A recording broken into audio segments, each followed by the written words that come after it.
Welcome, traveler. Today we're diving deep into the mysterious and complex story and lore of Hideo Kojima's Death Stranding. This misunderstood masterpiece isn't just about delivering packages, far from it.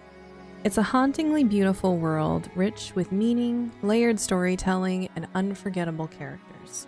Sure, the core mechanic revolves around making deliveries, but to reduce the game to that alone is to overlook the vast emotional and philosophical depth Kojima has woven into every mile you walk. This world was once very much like our own, until everything changed in the early 2000s. In Manhattan, a doctor was preparing to perform a cesarean on a pregnant woman who had been declared brain dead at 7 months. She was kept alive on life support, but her condition was deteriorating. Her blood pressure was dropping and the baby's heart rate was beginning to slow. The decision was made to operate. This surgery, broadcast over a closed circuit to medical researchers, would become the first recorded glimpse into something otherworldly. The plan was simple: remove the baby and place it into intensive care. But according to the footage, the moment the surgeon touched the umbilical cord, he froze. And then he said his last words. Who the hell? That's when he saw it, a beach thing, or as we know them now, a BT. BTs are remnants of humans who have died but failed to pass on. In this case, the brain-dead mother, still technically a bridge between life and death, and the living baby formed a link. The umbilical cord became a literal tether to the other side, the beach. The beach is a transitional world between life and the afterlife, a kind of waiting room for the soul. Every human has a beach, some private, some shared, but all deeply personal. This contact between the living and the dead triggered something catastrophic. The result was an explosion of unprecedented scale. Initially thought to be a terrorist attack, the truth was far stranger. Investigators discovered a strange golden substance at the site, chiralium, and with it came a new understanding of the forces at play. In this universe, matter and antimatter exist as opposite. Humans are made of matter, BTs, antimatter. And when the two meet, like when a BT consumes a living person, it triggers a cataclysmic reaction, a thermal explosion that wipes out everything in its path. This is what we now call a void out. The public was told the explosion was an act of terrorism. Behind closed doors, however, the truth was far more disturbing. The government, desperate to understand what the surgeon had witnessed, began secret experiments, attempting to recreate the conditions of that day. Their theory, that a living fetus, still tethered to a brain-dead host, could serve as a bridge to the other side. Thus began the bridge baby experiments. But these experiments came at a cost.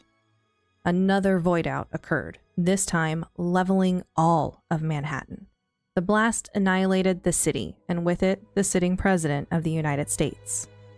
In the wake of the devastation, Bridget Strand, the then vice president, was sworn in as the first female president of the United States. To the public, she promised to end the experiments and ordered all research on bridge babies destroyed. But behind the scenes, she continued the work in absolute secrecy. Bridget believed that the bridge babies, or BBs, held the key to revealing the invisible threat of BTs to the world. She envisioned them not just as tools of survival, but as symbols of hope, capable of reconnecting a fractured nation. To pursue this vision, she founded a private organization, Bridges. Its mission: continue the BB research, unify a broken America, and build a revolutionary new communication system, the chiral network. This network would use chiralium, the mysterious substance left behind by the BTs, as its core component. Through interconnected beaches, the chiral network would enable instant communication and data transfer across vast distances, effectively bridging the living world through the realm of the dead. Bridget believed that if humanity could once again share knowledge, memories, and emotion instantly, it might find unity. And she believed the Bridget babies, standing at the boundary between life and death, were the key to making that possible.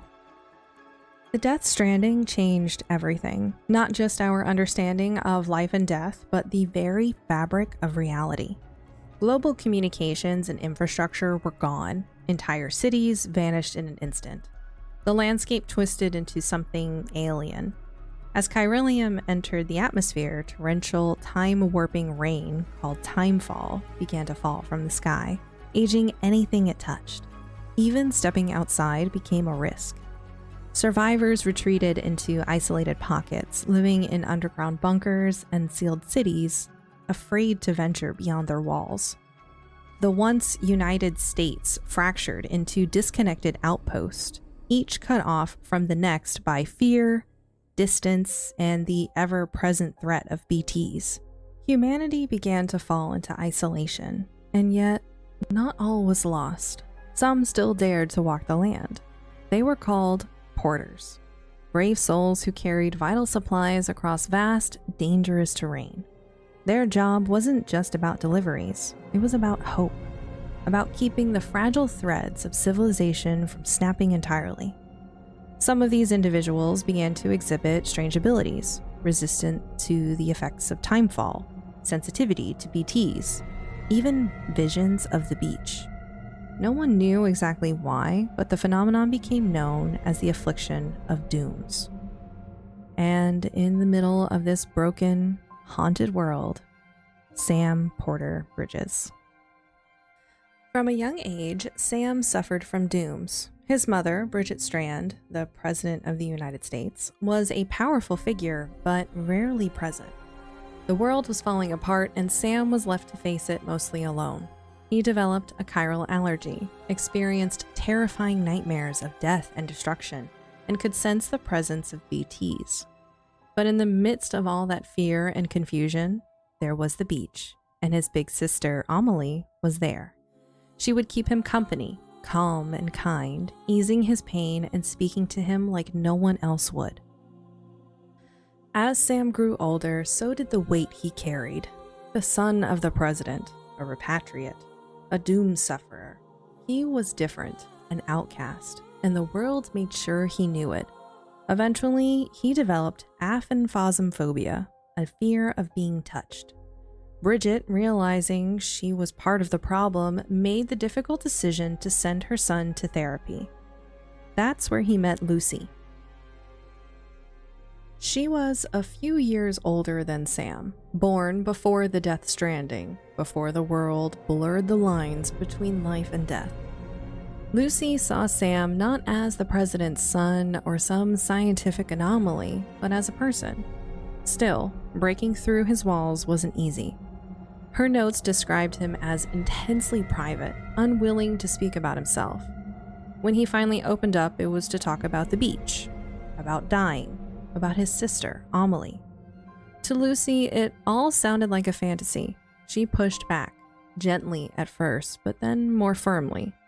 She told him his repatriation was a psychological fiction, a metaphor, that the beach wasn't real. Sam was furious and stormed out, and when he returned, he came back with a syringe and killed himself in front of her. Lucy was shattered. She believed she had pushed him too far. But then, Sam came back, right before her eyes. A fresh handprint appeared on his skin. Each time he died and returned, another mark would appear. From that day forward, something shifted. Sam let Lucy hold his hand, and for the first time in his life, he didn't pull away. Love grew in the space between them. Lucy left her job, they got married, she became pregnant, and for a moment, everything felt whole. Bridget was thrilled at the idea of becoming a grandmother. Sam smiled more. He seemed lighter, stronger, better. But Doom's is genetic, and their baby, Louise, inherited it. Through the unborn child, Lucy began to see things, nightmares on the beach, visions of Sam, of Bridget, of Amelie, of something terrible coming. She'd wake up screaming, and always she'd hear the same words, I'll be waiting for you on the beach." While Sam was away doing work for Bridget paid Lucy a visit. She tried to reassure her, told her Sam would fix the world, just like Lucy had fixed him. She took Lucy's hand, and suddenly Lucy was on the beach. She saw it all: Sam's birth, his parents, the Death Stranding, the truth. And it shattered her mind. Alone and desperate to escape the vision, Lucy took her own life. No one found her body. She entered necrosis. When Sam returned home, he knew something was wrong. No messages, no response, silence. He entered their home and made contact with Lucy's BT. The result was catastrophic. A void out. Lucy, Louise, their home, the entire city, gone. Everyone except Sam. As a repatriate, he survived, the only one who did. The news leaked. People wanted someone to blame, and they chose him. Whispers turned into headlines. Some blamed him, others said he drove his wife to suicide. Even within Bridges, the pressure was unbearable. Eventually, Sam walked away. From Bridges, from the mission, from everything. He became a porter, a man who carries but never connects. For nearly a decade, Sam made his way in the world. He wandered the broken wilderness of America, traveling from settlement to settlement. No attachments, no networks, just deliveries. Over time, he became something of a legend, the man who delivers. While riding back from the wilds on his motorcycle, he spots something in the sky, an inverted rainbow, a warning. Timefall. BTs. He pushes his bike harder, scanning for shelter, and that's when he sees her, a woman standing in the middle of his path. He veers off, nearly crashing into her, but she disappears before impact. His bike is trashed. He gathers his cargo and takes cover in a nearby cave, hoping to wait out the storm. As the timefall patters against the rocks outside, Sam finally lets himself relax. But then it happens. A rash begins to spread across his skin. A BT is near. He holds still. The first one passes. Then the woman from the road appears, grabbing his arm. She silently gestures for Sam to stay quiet and points. Another BT. Closer this time. BTs can't see the living, just as the living can't see them, but they can sense. The two of them move slowly, carefully holding their breath, trying not to make a sound as the second BT passes.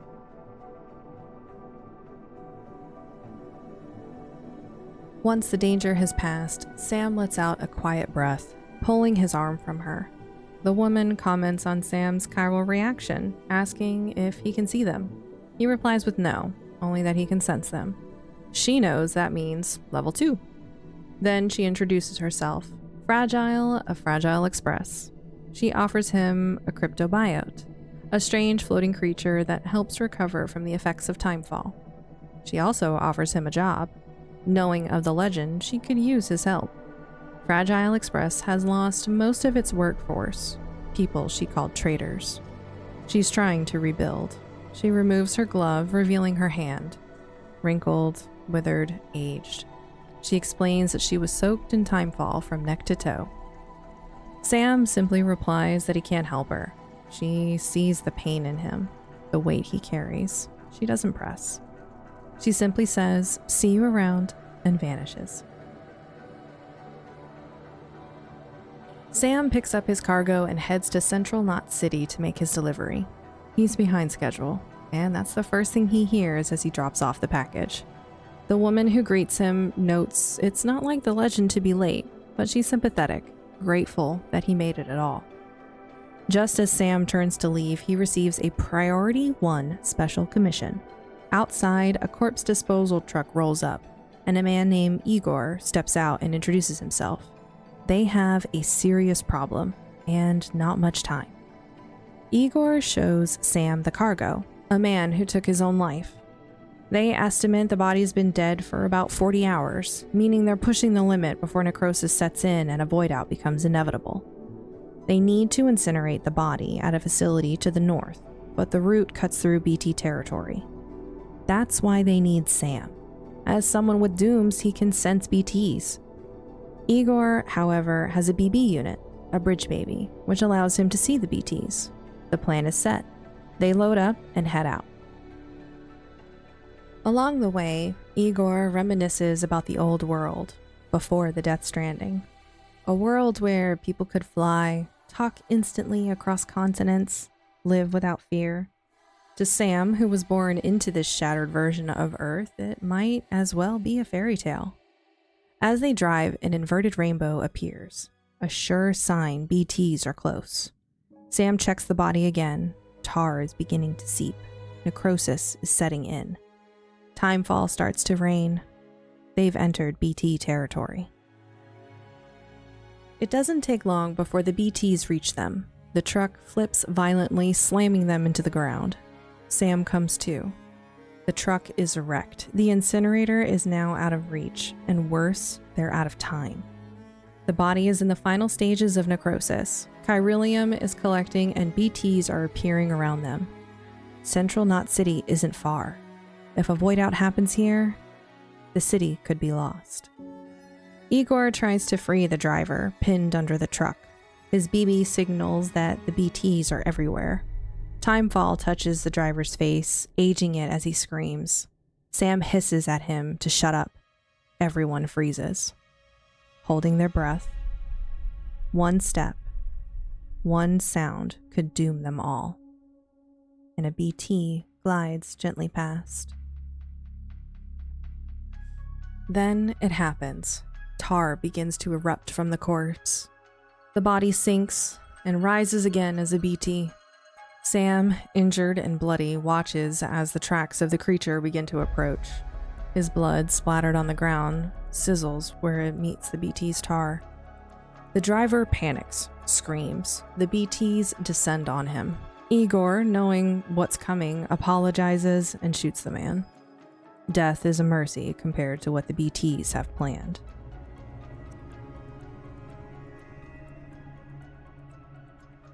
Suddenly, a strange man appears, descending from the sky and standing atop the overturned vehicle. Not like Fragile's graceful jumps. This is different.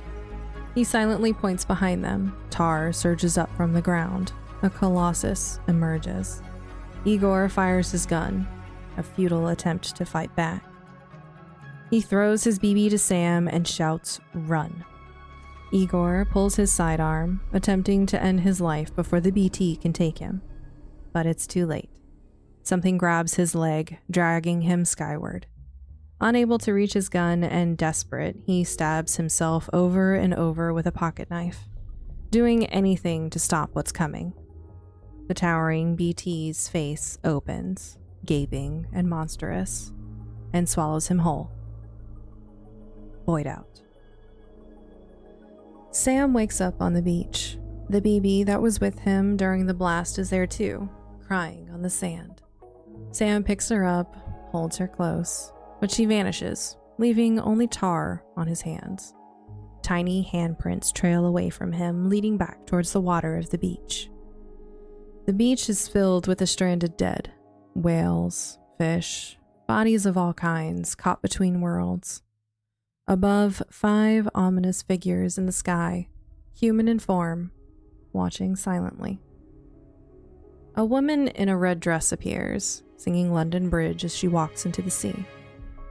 Sam tries to follow, but the deeper he goes, the more the water pulls him under. He cannot cross. He's a repatriate, one of the few who can return from death. But even he cannot pass beyond the seam. He follows his strand, the tether to his living body, and returns to the world of the living. Before waking, Sam experiences a strange vision. He sees a man he doesn't know, panicked, calling him BB. Witnessing it all through the eyes of a BB unit, it's just a glimpse before he's pulled back. Sam wakes at the edge of the massive crater. The BB unit is clutched in his arms. Nothing remains of Central Knot City. When Sam wakes again, he's cuffed to a bed inside a Bridges facility. Deadman greets him, a strange, jovial man who claims to be a doctor. Or, more accurately, a coroner. Deadman isn't really there. He's appearing via chirogram. He quickly catches Sam up, telling him he's been unconscious for 2 days, found by Bridges personnel after the void out along with the BB unit that has now been marked as defective and scheduled for disposal, blaming the device for a failure to detect the BTs. Central Knot City was destroyed, but luckily the president and high-ranking Bridges officials had already been relocated to capital Knot City. Deadman also explains the fancy new hardware, a cufflink device that will act as Sam's ID, communications tool, and vitals monitor. He notices the mark on Sam's arm from Fragile grabbing him in the cave and, respecting Sam's phobia of contact, promises to be mindful. Deadman does have a request. Deliver morphine to the president. Sam scoffs, there's no president anymore, America's finished. Deadman points to the Bridges logo. America lives on, and the first and last female president, Bridget Strand, is dying. Cancer. Critical condition. She asked for Sam specifically. Sam knows this isn't just about morphine. They want him to see her. Deadman knows it too, and pleads with him anyway. Sam makes the walk. The delivery is short, just across the facility to the isolation ward. At the ward, Deadman greets him in person. He explains that Bridget is deteriorating fast, and standing by her bed is her right-hand man, Die-Hardman, wearing his signature mask. Die-Hardman recognizes Sam. It's been 10 years since they last met. He speaks to Sam quietly, reminding him it's his mother, but she'll recognize him. Sam hesitates, but Die-Hardman stays close, gently insisting until Sam moves. Bridget recognizes her son. She weakly tries to lift her oxygen mask, and with Die-Hardman's nod, Deadman helps remove it. Then they leave the two alone. Bridget tells Sam that she knew he'd come. She reaches for him, but Sam remains still, silent, distant.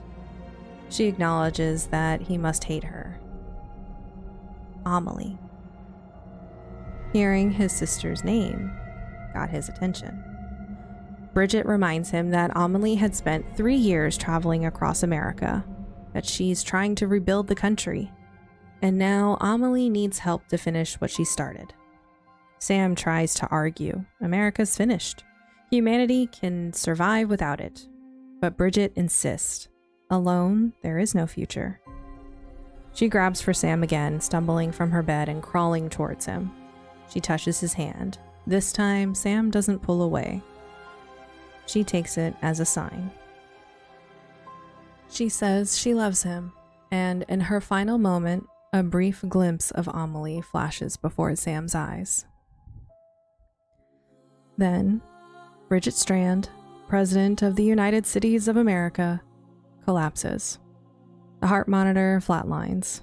Deadman and Die-Hardman rush in, trying to save her, but it's too late. Chirograms of her closest advisors appear to witness her death. Attempts to revive her fail. The time of death is called.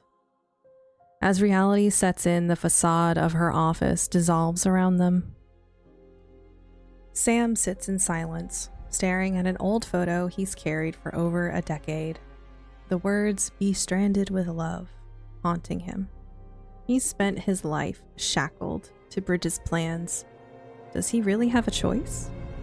Already, Die-Hardman is making plans. News of Bridget's death must be kept secret for now. Her body must be cremated before necrosis sets in. But the roads are destroyed.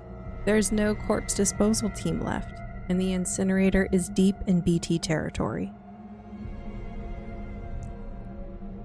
It's the legendary Sam Porter Bridges who will have to do it. on foot. Die-Hardman points to the handprint left on Sam's cufflink, Bridget's last touch, declaring that Sam entered into a contract with her before she died. Like it or not, he's tied to Bridges now. How does one honor a dead president in a world like this? Die-Hardman tries. He says a few words, enough to mark the loss, but not enough to risk exposure. The truth must remain hidden. If anyone finds out the president is gone, Bridges could collapse. The country, what's left of it, would fracture beyond repair. Even without Bridget, they still have something, the foundation of the chiral network, an Amelie, still out there, somewhere, waiting. There's still an America to rebuild, but it must be done in secret. The reconstruction cannot stop. Her final words echo in Sam's mind. Humanity must come together. Time is running out. Deadman and Die-Hardman load Bridget's body onto Sam's back. The weight of her corpse is nothing compared to the history, the guilt, and the silence that comes with it. They remind him where the incinerator is, and just like that, Sam sets off. Alone again, but this time carrying his mother. Back outside, the wilds of America welcome him with quiet desolation. No roads, no people, only the sound of wind, rustling grass, and Sam's occasional muttering to himself as he stumbles, groans, and regains his footing. It's dangerous work. It's sad, but somehow it's peaceful. This is how Sam spends most of his time.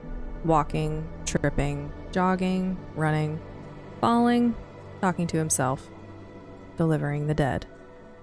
It's a long trek, but eventually the incinerator comes into view. Still standing, still functional. Inside, Sam lays Bridget's body gently on the incinerator table. He doesn't say anything. What could he say? It's been 10 years since he last spoke to her. 10 years since Lucy died. And Bridget, trying to help, ended up doing irreparable damage. Her involvement in Lucy's suicide and the resulting void out is something Sam has never been able to reconcile. But still, she was his mother. And that kind of grief is impossible to define. He lets her go. No tears, no words, just silence as the flames begin their work. Burning a corpse releases chiralium into the air. That's why incinerators are places far away from population centers. It's not safe to be around or to breathe. Deadman calls to warn Sam heavy timefall is imminent, but Die-Hardman cuts in with another request. There's still more to burn. Igor's BB unit. Deadman insists it failed. If it had worked properly, the void out might have been prevented. To him, the BB is just faulty equipment that needs disposal. But Sam looks at the pod. The BB is alive. Deadman protests. It can't survive outside the pod for long, so what's the point? Just burn it. The chiralium in the air should be fading. Instead, it's surging. Suddenly, the area blacks out. The BTs are close. Sam can feel them, but he can't see them. If they get to him and he dies, he'll come back, but the void out will still happen. He needs the BB and connects with her. The moment the link is made, a strange vision returns. The same man again, looking up at him from the perspective of a BB in a pod. The man is injured, and another voice, unseen, apologizes to him and calls him captain. Then the vision ends. Sam has more immediate concerns to worry about. The BB takes a moment to boot up, but when she does, she pinpoints the BTs exactly, showing Sam what he couldn't see before. They're out there, blocking his way off the mountain. Now it's about stealth. Holding his breath, moving slowly, staying quiet. With BB's help, Sam sneaks past them. Without her, there's no question. A void out would have happened. Capital Knot City would be gone. Later, Deadman explains what happened. When someone with dooms connects with a BB, there's feedback, emotional echoes, memories. It stresses both of them. This BB has already been pushed past its limit, and it's not safe to keep. But Sam looks again at the pod, at the baby. It doesn't look like equipment. He reconnects, and another memory is shared. The man from before looks down into the pod, tells BB not to worry. Everything will be okay. That he'll always be there, and begins to sing a lullaby. Inside the pod, the BB reaches towards Sam and blows him a little heart-shaped bubble. Back at the distribution center, Deadman waits for Sam at the ramp and scolds him for keeping the BB unit. Sam's not much of a talker, but his frustration is obvious. Deadman tries a different tactic. He says the president wants to see him, and Sam glares at him. What the hell does that even mean? She's dead. He's fed up, treated like an errand boy, manipulated, lied to, and now they want him to discard the one thing that saved their lives. If Deadman wants the BB destroyed, he could do it himself. The coroner backs off. He'll take care of the BB, for now, and apparently the new president is waiting. But Sam doesn't go just yet. He's heading down to his private room first. He needs some rest, and in his sleep he dreams of the beach. He's a boy, crying and not wanting to go home. His big sister comforts him, giving him a dream catcher. She says to wear it while he sleeps, and she'll keep the nightmares away, and that she'll always be there for him. Sam wakes up to a call from Die-Hardman, instructing him to take a shower and head upstairs to the president's office. Once again, we see Die-Hardman standing in the imaginary Oval Office, insisting that American Reconstructionism isn't dead.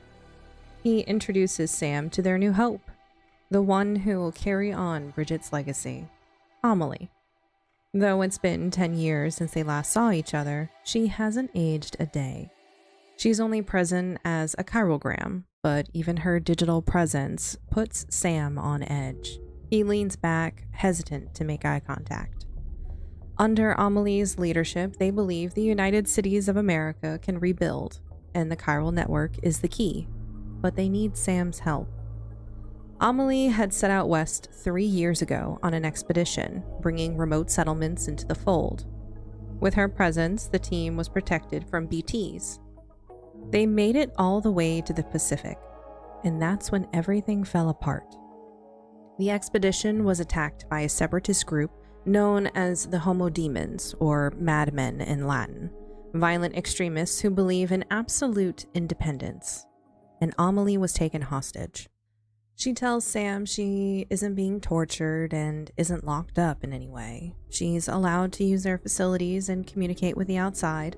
She just can't leave Edge Knot City. Her captors want to stay free from the UCA, and given how dangerous they are, even being rumored to engineer voidouts like the disaster that happened at Central Knot, there's little Bridges can do right now. While the expedition did find success, not all the survivors agreed to join the network. Some terminals were never activated. Many communities refused to be bound by the UCA, preferring to remain independent, free from a distant and centralized government. It's a sentiment Sam immediately relates to. After all, they literally cuffed him after the Central Knot void out. Amelie gently refutes him. The cuff isn't a shackle, it's a bond. That's what America needs right now, connection. People left behind after the expedition have begun building terminals of their own. If those can be brought online, they can form a new, connected nation. Die-Hardman tells Sam they need him to head west, bring those terminals online, connect the scattered people of America to the chiral network, and bring Amelie home. They offer him a Cupid, a piece of tech that stores the necessary protocols and data to activate terminals. It's dense with chiralium, able to float on its own, and potentially lethal to anyone without dooms. But Sam refuses. He's already left this ball behind. He isn't interested in playing errand boy again.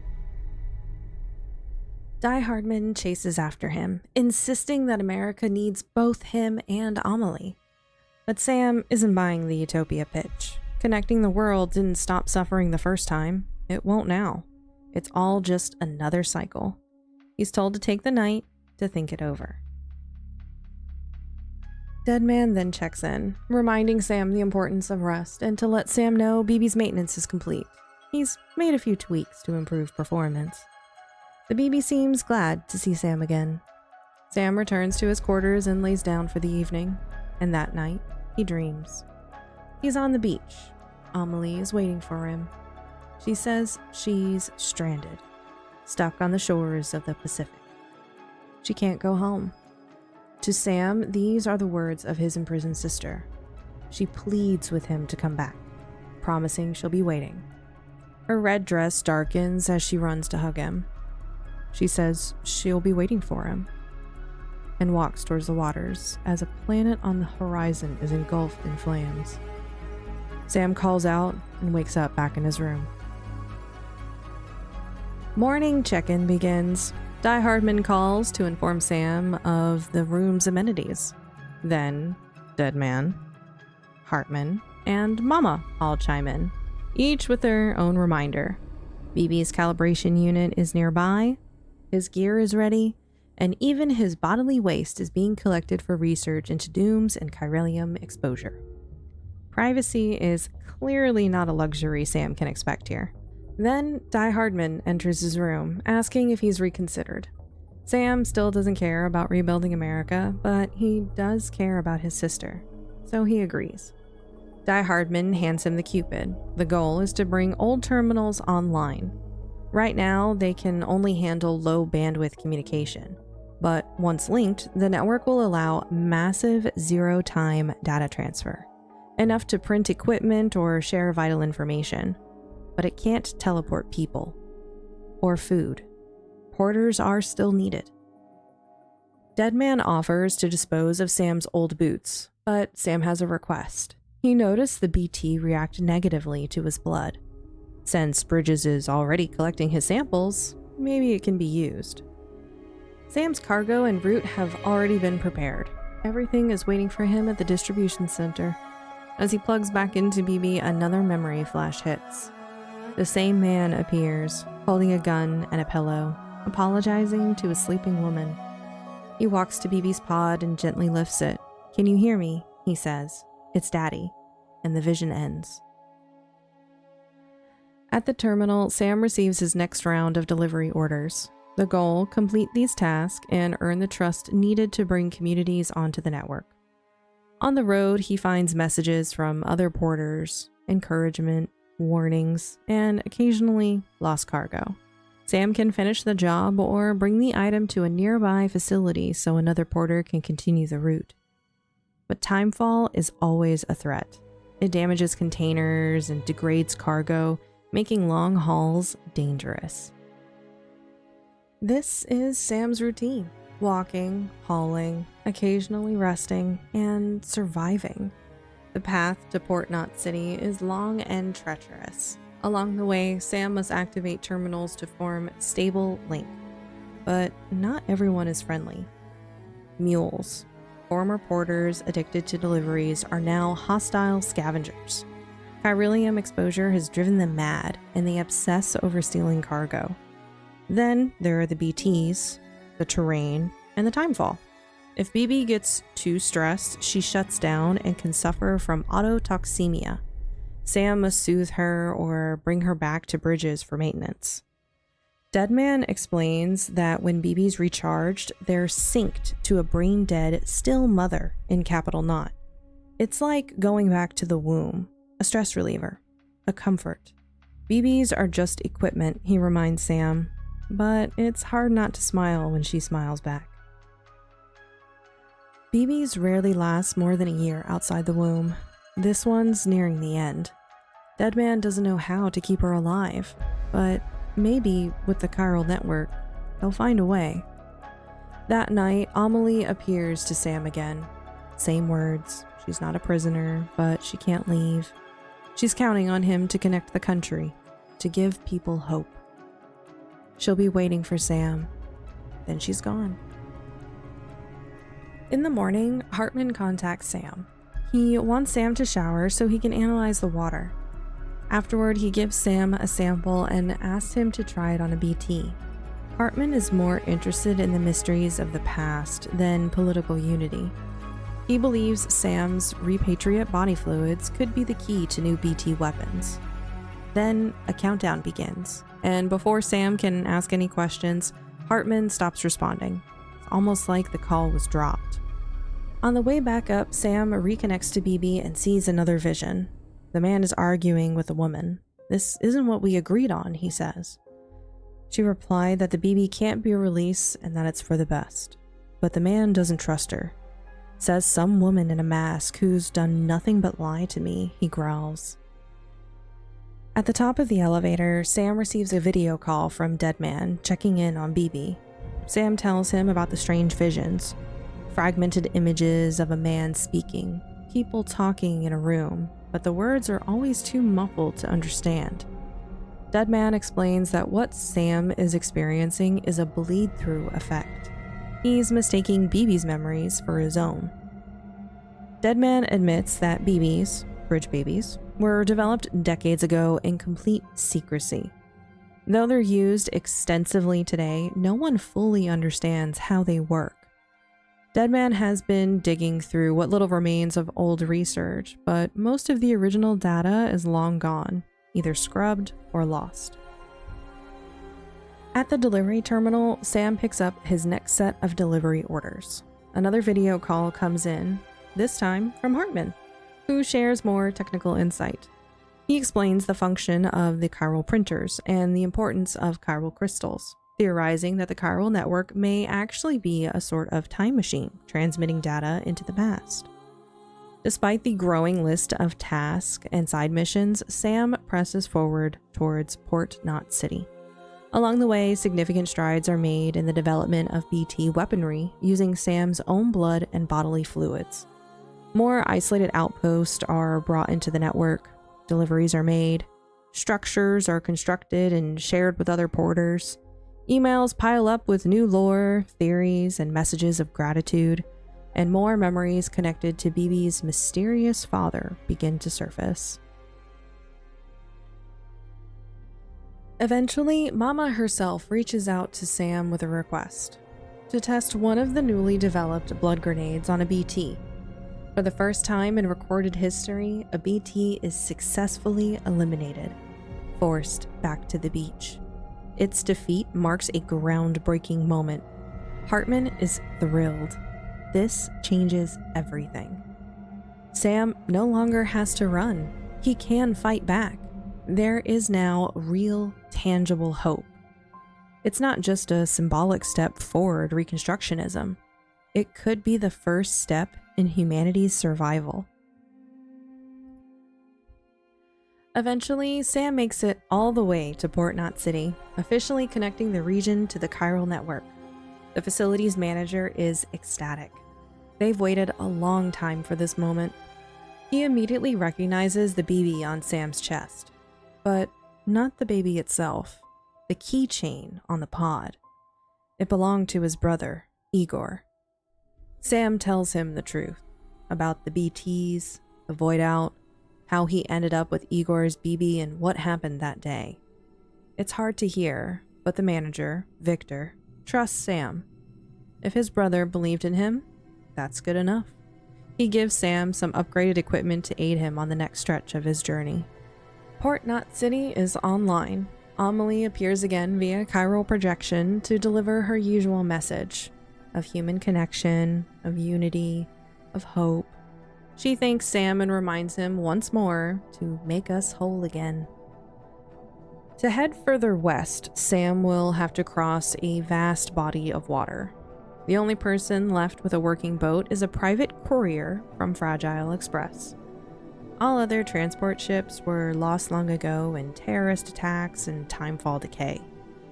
Fortunately, Victor has already contacted Fragile Express on Sam's behalf. They've agreed to offer him passage on their next trip across. Sam and BB get a well-earned night of rest before heading to the harbor. But the next morning, it's pouring outside. The rain is coming down hard. An unusual sight, according to Victor. This place never gets rain. As Sam steps outside, BB alerts him. BTs are nearby. Tar begins to rise from the pavement and dark shapes from the beach manifest, their inky hands clawing toward him. They grab hold and drag Sam away from the facility. But then, unexpectedly, they release him. Sam stands up, soaked and disoriented, more confused than anything. Why did they let him go? A man reveals himself. He's obviously been waiting for Sam.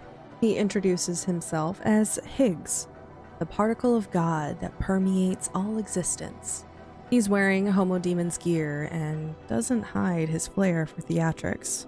He's clearly powerful and dangerous. Higgs then calls out Fragile, blaming her for dragging Sam into all of this. With a snap of his fingers, he removes her umbrella, exposing her directly to the timefall. She has no choice but to retreat. With her gone, Higgs turns his full attention back to Sam. He taunts him with grim truths. Bridget Strand is dead, burned. America's last president is gone. Amelie is meant to replace her, but according to Higgs, she's not fit for the role. Still, he assures Sam he'll find her and keep her safe. Weird. Anyways, then things take a darker turn. He claims to know the truth about the Death Stranding. Says Amelie doesn't even have dooms. What she is, according to him, is something much worse. An extinction entity. A being meant to bring about the end of the world. Higgs looks directly at Sam and coldly says he's no bridge, but that he is connected to all of it. Then, stretching his arms out to the rising tar, Higgs pulls, and from the depths emerge a massive BT, unlike anything Sam has ever seen. If this thing causes a void out here in the heart of a major city, it's over. Everything will be lost. But Sam is ready. Thanks to Bridget's research, he now has weapons that can hurt BTs. Still, this fight won't be easy. Chunks of environment, buildings, vehicles, rooftops, rise to the surface of the tar, giving Sam fleeting footholds. But he's still fighting a massive, otherworldly creature in an ocean of black goo. Using blood-based grenades and smart positioning, Sam finally takes the beast down. As it dissipates, a shimmering storm of chiral crystals bursts from the ground. The city is safe. For now, at least. But Higgs' appearance is a serious concern. Whoever or whatever he is, he possesses terrifying power, and almost nothing is known about him. With the immediate threat handled, it's time to get back on task, though. The transport is ready and waiting. Down at the docks, Fragile greets Sam. Her usual spirit remains unshaken, even after her encounter with Higgs. She doesn't hide the truth. She knows him. They used to work together, back before he became whatever it is he is now. She had dealings with the terrorist leader she regrets, but she doesn't push the topic further. There's no argument, no excuses. What's done is done. The ship is prepared for departure, and they are the last cargo. It'll be a long trip west. Aboard the cargo ship, Fragile finds Sam alone on the deck. She approaches him carefully. Sitting beside him, she says there's something she needs to ask, something about Higgs. But Sam is already fast asleep, exhaustion claiming him. In his dreams, Sam finds himself back on the beach. Amelie is there, asking if he remembers, gesturing toward the shore where they once spent time when he was a child. She reminds him of the day she gave him the dream catcher to help him feel safe, the day he didn't want to go back. She tells him that he made her feel less alone, more alive. But she also tells him he couldn't stay. She's the only one who can bring him to the beach. And as long as someone has a body to return to, they can't remain here. That's why she can't return to the east. She's trapped. Once again, she urges him, make us whole again. She'll be waiting, like always, on the beach. Sam wakes up to find the ship pulling in port at Lake Knot City. Fragile is already up, greeting him at the dock. She shows him where his cargo is waiting and points toward the distribution terminal before departing to tend to her own business. Sam hauls the cargo through the city, completing his deliveries and successfully bringing Lake Knot City online. Amelie reaches out with her usual congratulatory message, but this time she brings word of the challenges ahead. The region has been devastated by terrorist attacks, supply routes shattered, cities damaged or destroyed. One major city has been annihilated by a nuclear void-out. Another, South Knot City, remains partially intact, but trust in the UCA is at an all-time low.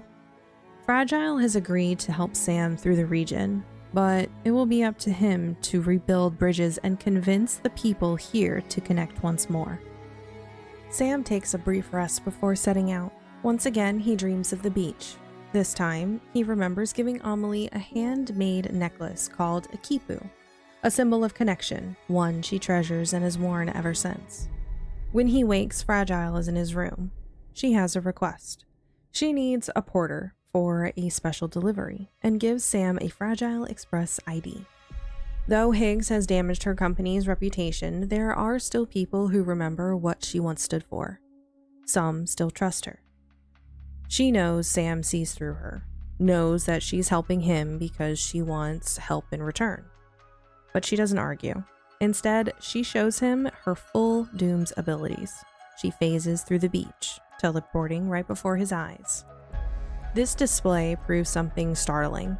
Amelie's claim that people with physical bodies can't travel to the beach was a lie. Fragile can, and does, though she can only follow her own path. Still, that path leads to Higgs, and in the beach, he won't be able to escape her. She offers Sam a deal. She'll help him get west, help him fast travel through the network, and all she asks is that he consider helping her take Higgs down. He doesn't have to decide yet. He can call on her anytime through her umbrella, and with that, she's gone. Sam resumes his work. As more outposts are added to the chiral network, roads can be built using shared materials. It's hard work, but worthwhile. Each new connection brings a little more hope. He treks from station to station, completing deliveries and earning trust, slowly pushing his way towards South Knot City. Sam links another facility to the network at the distribution center south of Lake Knot City. He takes time to rest, and as he sleeps, the beach calls him again. But this time, it turns dark, nightmarish. He jolts awake, disoriented. Hearing water running, he follows the sound and finds Fragile in the shower. She notices him, unfazed, and thanks him for letting her clean up. Sam confronts her. He's been hearing things about her past. That instantly changes the atmosphere. Fragile, visibly irritated, asks what America means to him. She explains that her father believed their deliveries were sacred, the key to rebuilding the country. He made her believe it too. After he passed, she felt lost, and that's when Higgs made his pitch. Together, they could deliver across the entire country. Back then, he controlled the western region. It was a business opportunity, and it worked. Until it didn't. About a year ago, Homo Demon stole security credentials and began using them to smuggle weapons and bombs into the cities. Fragile didn't know, but it didn't matter. Higgs was behind it, and he used her to carry a nuke into Middle Knot City. It was destroyed, wiped off the map. She was the only one who made it out. She tried to stop the next attack at South Knot, but Higgs was a step ahead, and some wounds never heal. She confirms everything Sam has heard about her is true. She doesn't care about bridges or America. She just won't let Higgs erase her father's legacy. She needs Sam's help, and she tells him once again, "Call if you need me." Soon after, Mama contacts Sam with a warning. A massive storm has appeared near South Knot City. Chiral readings are off the charts. It's right outside her lab, but she can't see it directly and asks Sam to investigate. Sam picks up cargo for the trip, but there's a problem with one of the packages. A Bridges employee delivers it to him by hand, says it was accidentally omitted from the manifest. It's from Fragile herself and should be handled with care. Sam sets off towards the distribution center for the night. That dream again. This time, the man from earlier. The voice, those eyes, that look. It was Higgs. Sam snaps awake in a panic and Fragile appears, concerned. He tells her everything. The man, the fake delivery, the feeling. She knows something is wrong and gets the package, opening it delicately. Inside, a nuclear bomb. Countdown, 24 minutes. There is only one chance. A nearby tar pit just outside South Knot City. It might contain the blast. Sam races against time, taking a bike through harsh terrain. He throws the nuke into the tar just before detonation. It works. The city is saved, and most never even realized how close they came to annihilation. Later, Fragile opens up. She tells Sam about the day she stopped the South Knot bombing. She found the bomb, got it away, but Higgs made her pay. He took her to the ruins by the city and forced her to make that impossible choice. Escape through her Doom's ability, or run through the time fall to dispose of the bomb and save the city, in nothing but her undergarments and a head cover. He said he'd take his pound of flesh, and he did. Her body has paid the price ever since. But she made her choice without hesitation. Sam sees her strength, calling her a hero, but she doesn't see it herself. Not yet. She asks Sam directly now. Help her stop Higgs. Not kill him. She still wants answers. She deserves to know why he betrayed her. Sam understands. This time, when she offers him a cryptobite, he doesn't refuse. With the nuke dealt with and their bond now forged, Sam turns his attention back to the task at hand, investigating the storm. He completes the delivery to South Knot City, linking it to the network, another major gain for the UCA. Amelie appears as usual, but her message cuts out mid-transmission. Mama checks in. Another chiral spike, a massive one, has just erupted. It's entered right outside the city. Sam heads out to investigate. The wind is violent. BB starts to panic, upset and overwhelmed. Sam's Audra locks onto something massive. A swirling storm touches down, a tornado. Sam is pulled into the eye of the storm and disappears. The beach Sam now finds himself in is a war zone, specifically World War I. Leading his troops through the smoke and gunfire is a familiar face, the combat veteran. This is the same man who's appeared time and time again in fragmented visions whenever Sam connects to BB. Sometimes talking, sometimes drinking, sometimes arguing with someone out of frame. But those memories don't make sense, not yet. He may not fully grasp how long he's been trapped in these war-torn hellscapes, but he's intelligent, aware. He remembers enough to know that something is missing. Something precious to him was taken. He wants it back. He wants his BB. Sam wakes up in the trenches, surrounded by mud, blood, and chaos. According to Deadman, this kind of thing is exactly why people with dooms shouldn't be using BBs. It's dangerous. The resulting feedback loop doesn't just heighten emotion like stress and fear, it starts pulling memories. Memories that might not even belong to Sam. Deadman assumes they're BBs, but the presence of the combat veteran complicates everything. Normally, if Sam dies, he repatriates, returning from the beach as if pulled back through death itself. But dying on the beach? That's different. If he dies here, there's no coming back. No reset. It's game over. At first, the ghostly soldiers don't seem to notice him. Stray bullets might catch him in the crossfire, but in the chaos of war, he's mostly ignored. That changes the moment he reaches the trenches. Something shifts. The combat veteran stirs, and in that instant, Sam feels a sharp, stabbing sensation in his head, the connection flaring to life. He can sense him. He can feel the bond between Sam and BB. Now the hunt begins. The soldiers, once chaotic and unfocused, suddenly have new orders: find the intruder and shoot him on sight. The combat veteran appears several times throughout the trenches, stalking Sam. Every time he confronts him, it's clear he's relentless, but not invincible. Sam fends him off, forcing him to retreat deeper into the war zone. He isn't alive in the traditional sense, which means he can come back again and again.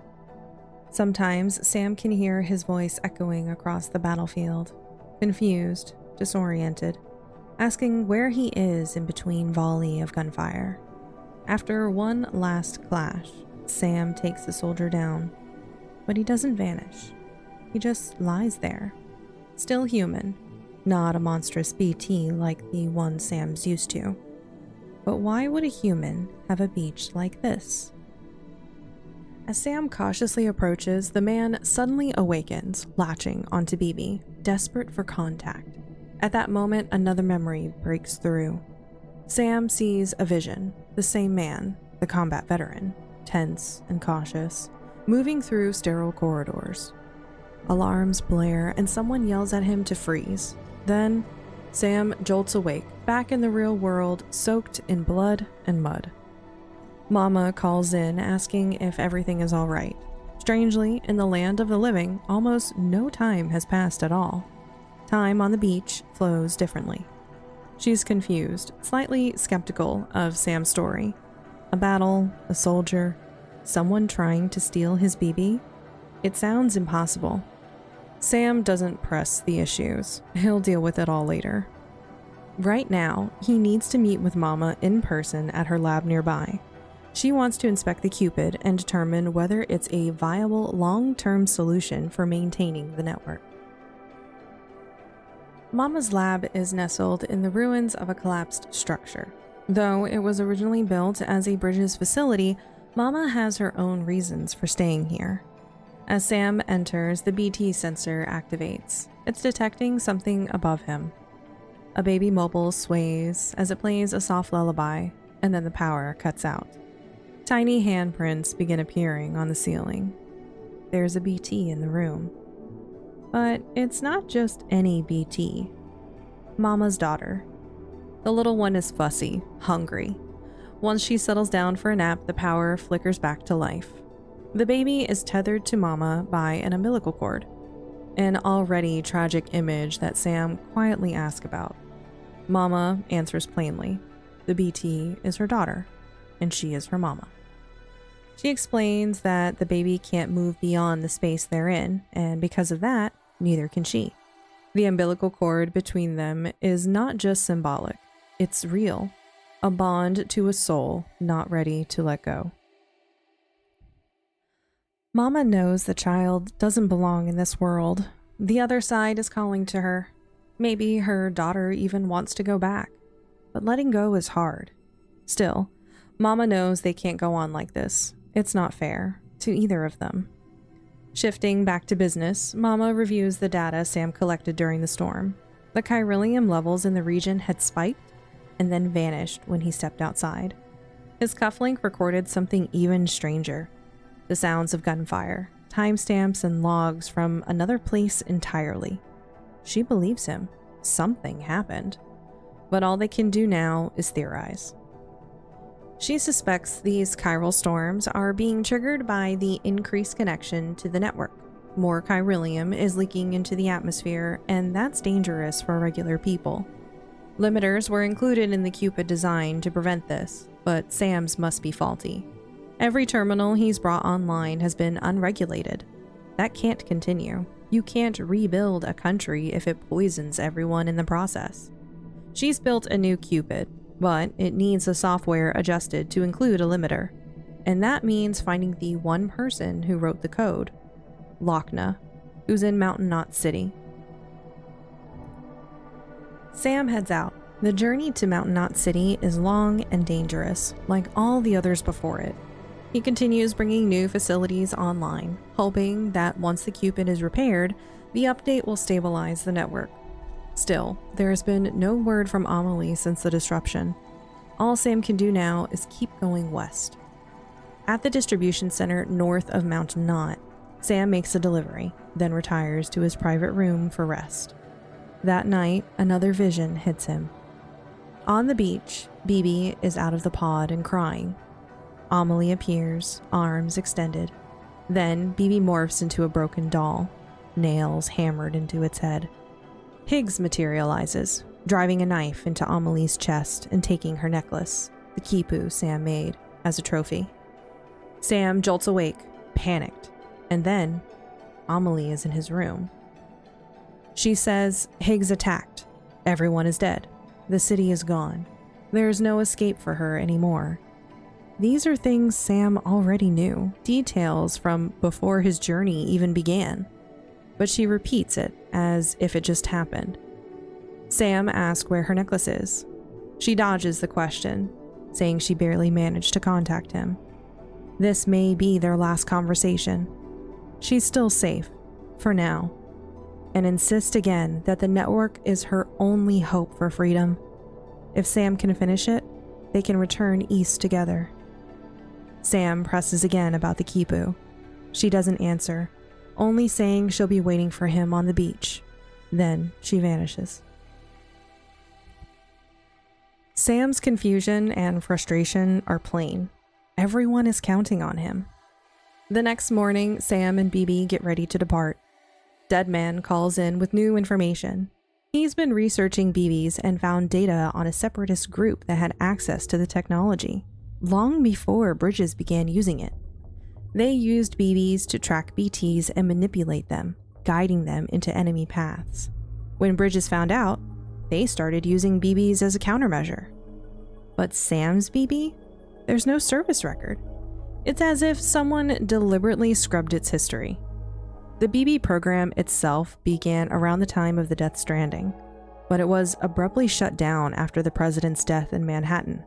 Files destroyed, facilities decommissioned. The BBs were meant to be erased from history. So how did this group get the tech decades later? Deadman doesn't know, but he's not done digging. When Sam finally reaches Mountain Knot City, Lochna meets him. At first, Sam mistakes her for Mama. He jokingly asks if she hit her head, but she quickly shuts him down. She's not Mama, and she's definitely not his anything.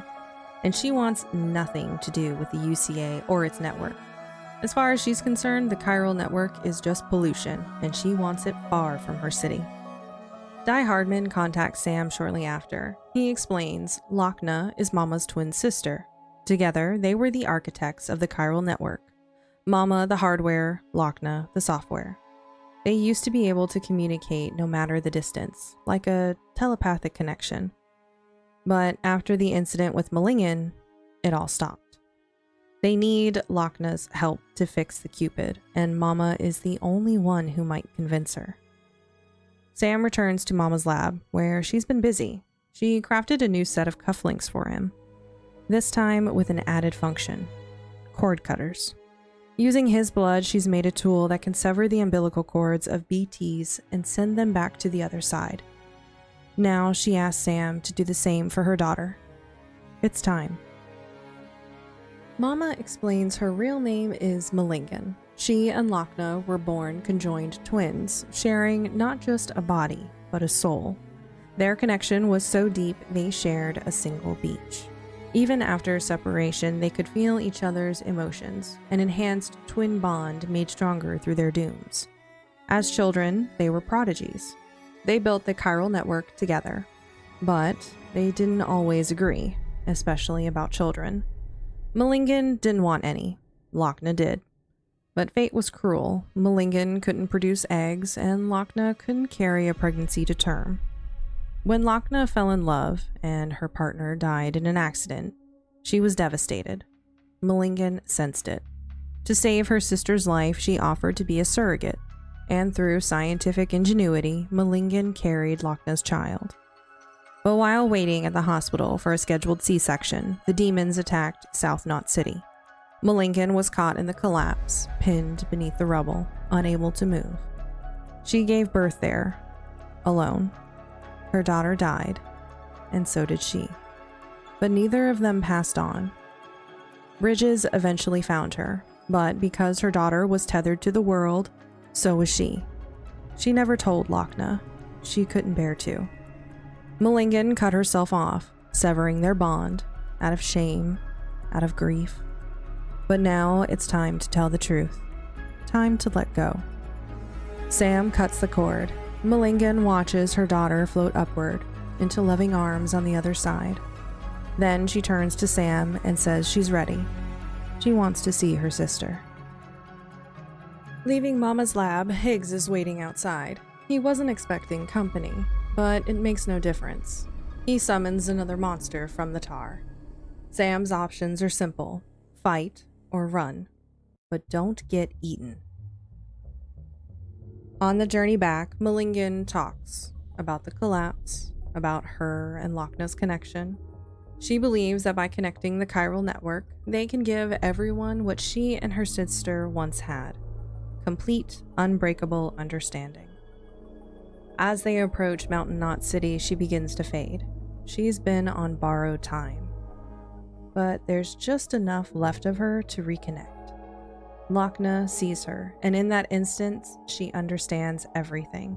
Words aren't needed. No apologies, just love. Overwhelming and unconditional. Mulligan tells Lochna to fix the Cupid. She's the only one who can. Everything depends on her now. Lochna repairs it quickly, but notices something strange. The version Sam had wasn't her latest code. Someone tampered with it. Maybe Mulligan did. Maybe this was part of her plan all along, to be reunited with her sister. Lochna tells Sam that Mulligan died that day in the rubble, that she stayed hidden, masking her vitals to protect Lochna and their daughter. With the new Cupid, Sam brings Mountain Knot City online. The connection stabilizes. Chiral pollution is reduced. Communications improve. And something miraculous happens. Because they share a beach, Mulligan's soul doesn't vanish. It joins with Lochna. She won't return to her old body, and she won't become a BT. She becomes part of her sister again. One mind, one soul, one body. Lochna's eyes change color. One turns the same blue as Mama's. They're whole again. Die-Hardman calls to congratulate Sam and thank Lochna. He also shares what they've learned. Based on the data Sam brought back, he was in World War I. This wasn't a hallucination. He was sent, somehow, to someone's beach. One that's taken the form of a battlefield. That's completely unheard of. Whoever owns that beach has a powerful will. To understand more, they'll need to speak with someone who specializes in beaches. A man named Heartman. He's not on the network. Yet. But for now, they rest. Sam wakes up the next morning and immediately notices something's wrong. BB is missing. Then, Deadman enters. Fragile brought him here, and for the first time, he was able to visit the beach. But it wasn't just any beach. It was her beach. He didn't come just to sightsee. There's a serious problem with BB.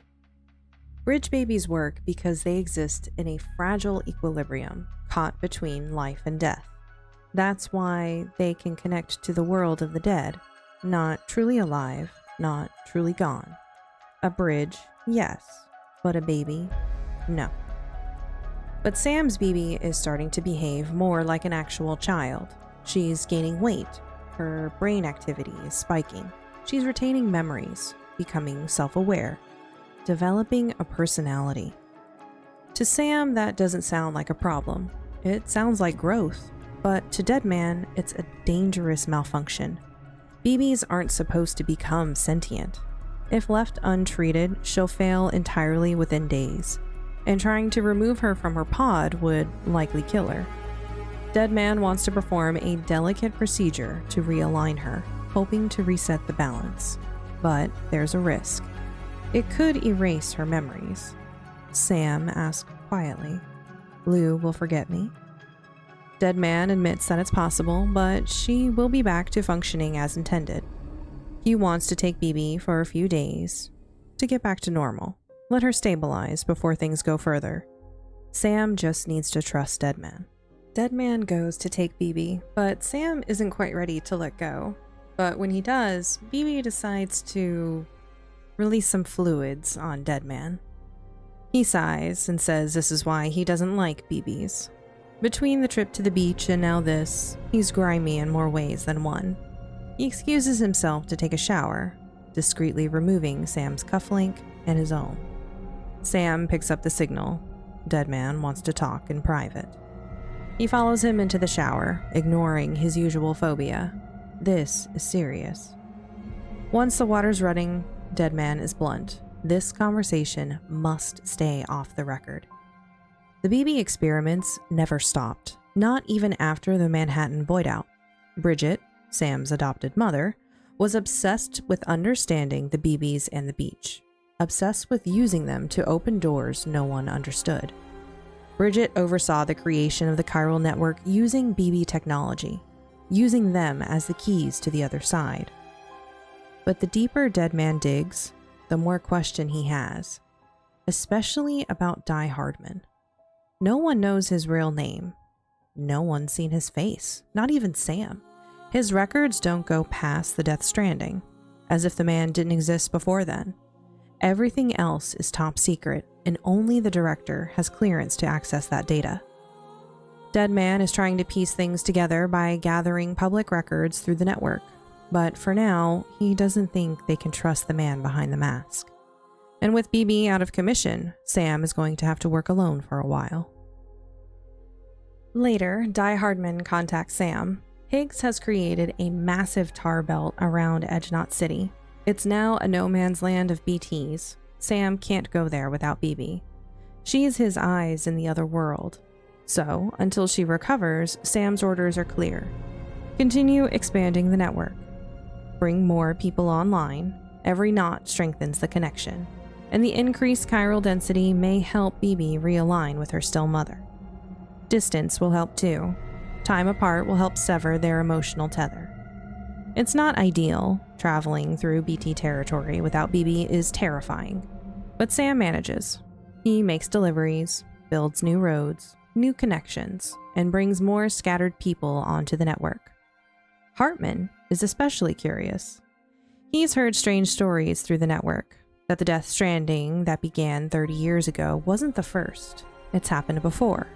Countless times, stretching back millions of years. A cycle of extinction events, again and again. Humanity is just the latest in a long chain of species to approach the edge. He asks Sam to stop by his place in the mountains, so he can connect directly and study more of the data flowing through the network. Shortly after that, Sam receives a call from Lochna and Malingen. They've detected another one of those strange supercell phenomena, the same kind of storm that pulled Sam into the War Beach. It's forming near Mountain Knot City. This confirms a troubling theory. These storms are not being caused by the lack of chiralium limiters. They seem natural, or worse, deliberate.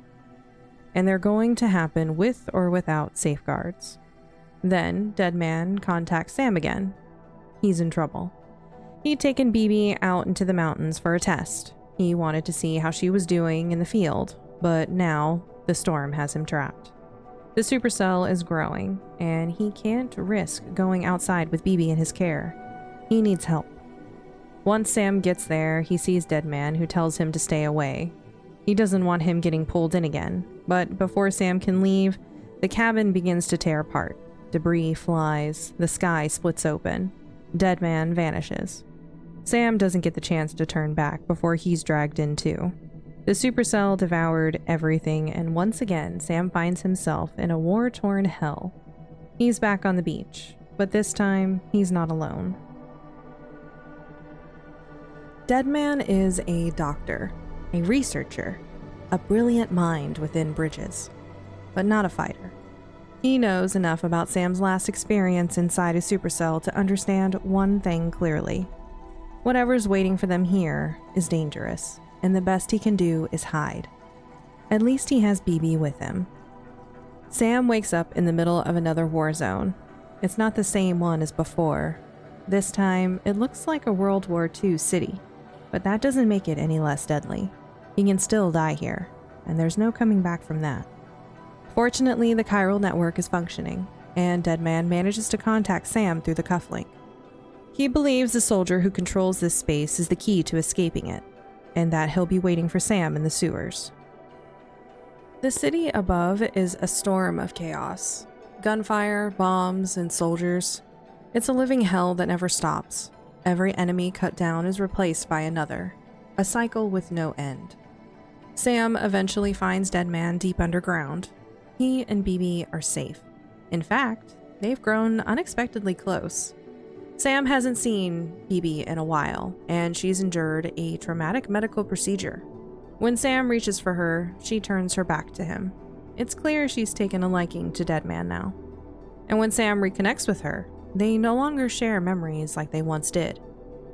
Deadman understands why Sam is so attached, why he calls her Lou. When he slips and calls her BB, Sam corrects him. Lou is her name. Deadman doesn't argue.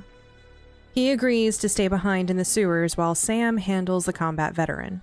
Now that Sam and Lou are reunited, their presence awakens the soldier on this beach. He doesn't know exactly where they are, but he can sense them, and the hunt begins once again. Sam and Lou are no longer bystanders. They're part of the battlefield now.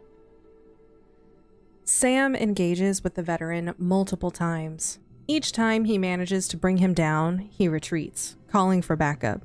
He sets the rules here, but seems unaware of just how much control he really has. Like he's reenacting a memory more than commanding a realm. Eventually, after one final confrontation, the combat veteran falls. He doesn't lash out this time. Instead, he mourns. He calls for his BB and blames himself for everything. For the sins he committed and those he allowed.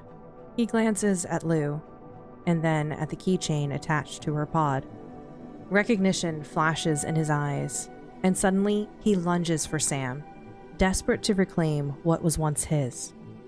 He's too weak. Sam holds him off, and as they struggle, he pulls the soldier's dog tags from his neck, and in that moment, a memory is shared between them.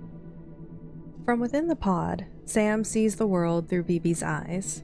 The combat veteran, exhausted and desperate, locks himself in a room, breathing heavily. He's being hunted. Then, darkness.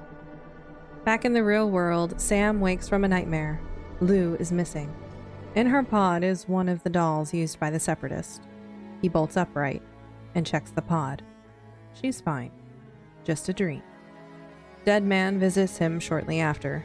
They're back at a Bridges facility, safe. He asks how Lou is doing. She still isn't too warm towards Sam. She's bonded with Deadman now, and Deadman is visibly changed by the experience. He starts with an apology. He understands now why Sam gave BB the name Lou, and why it matters so deeply to him. He brings up Lucy, Sam's wife, her death, the void out, the suspicion cast on Sam, the reason he rejected Bridges in America altogether. He speaks clumsily, heavily, and it visibly upsets Sam. But Deadman continues, sharing something deeply personal. He was never really born. He was grown in a lab, an artificial womb. 70% of his body isn't his, salvaged from cadavers. His organs were failing from the start. He says he doesn't have a soul. No beach.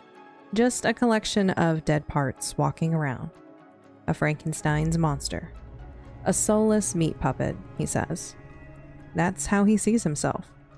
But at the beach, when he was afraid, he knew Sam would come for him. That kind of connection, that faith in another person, is something he's never had before. For the first time in his life, he feels like he might belong. When Sam returned from the beach, he was holding Clifford Unger's dog tags. Deadman has already started digging into the name. Unger was in the U.S. Army Special Forces. He served in Kosovo, Iraq, Afghanistan. But that's all he can find so far. He's going to keep looking, discreetly.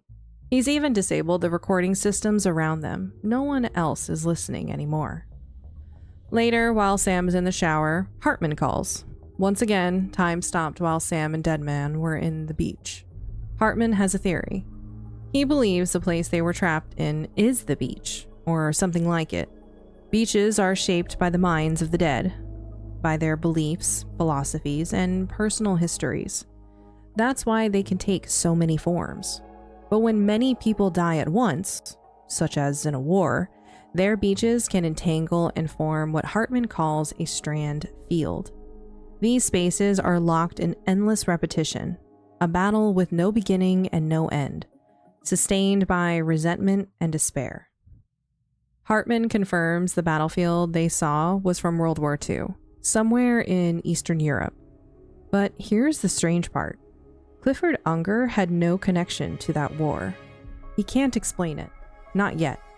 But if Sam connects his lab to the chiral network, he might be able to learn more. Later, Sam reconnects with Lou, and this time, a memory comes through. Clifford Unger, looking at a baby in the pod.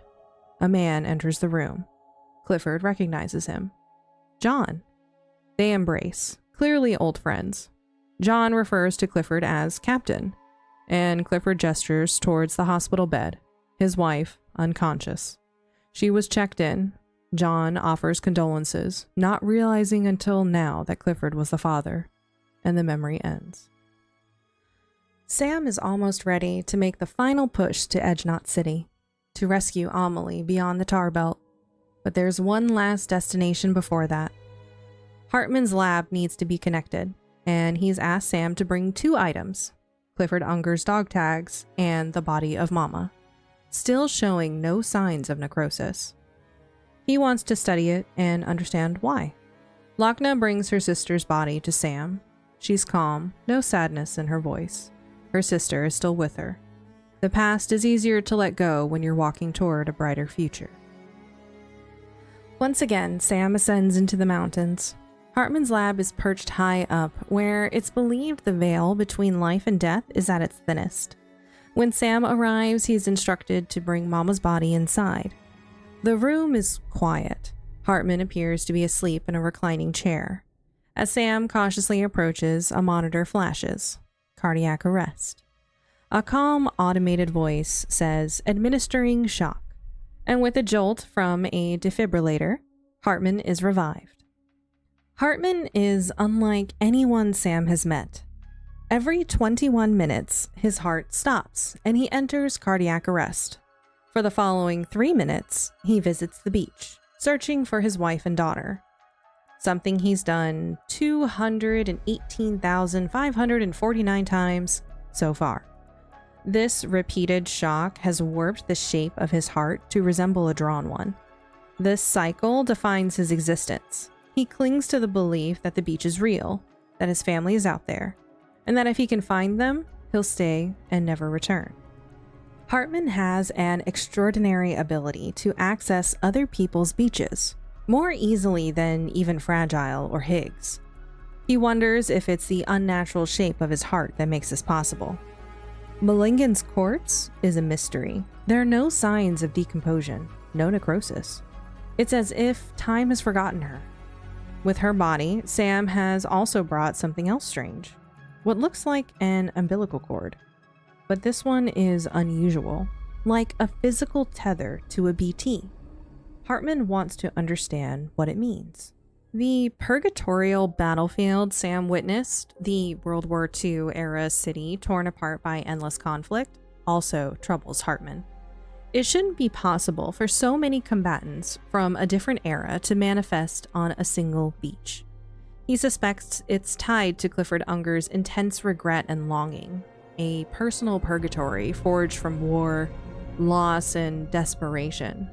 Heartman can't confirm Higgs' involvement, but the anomaly doesn't align with anything they understand.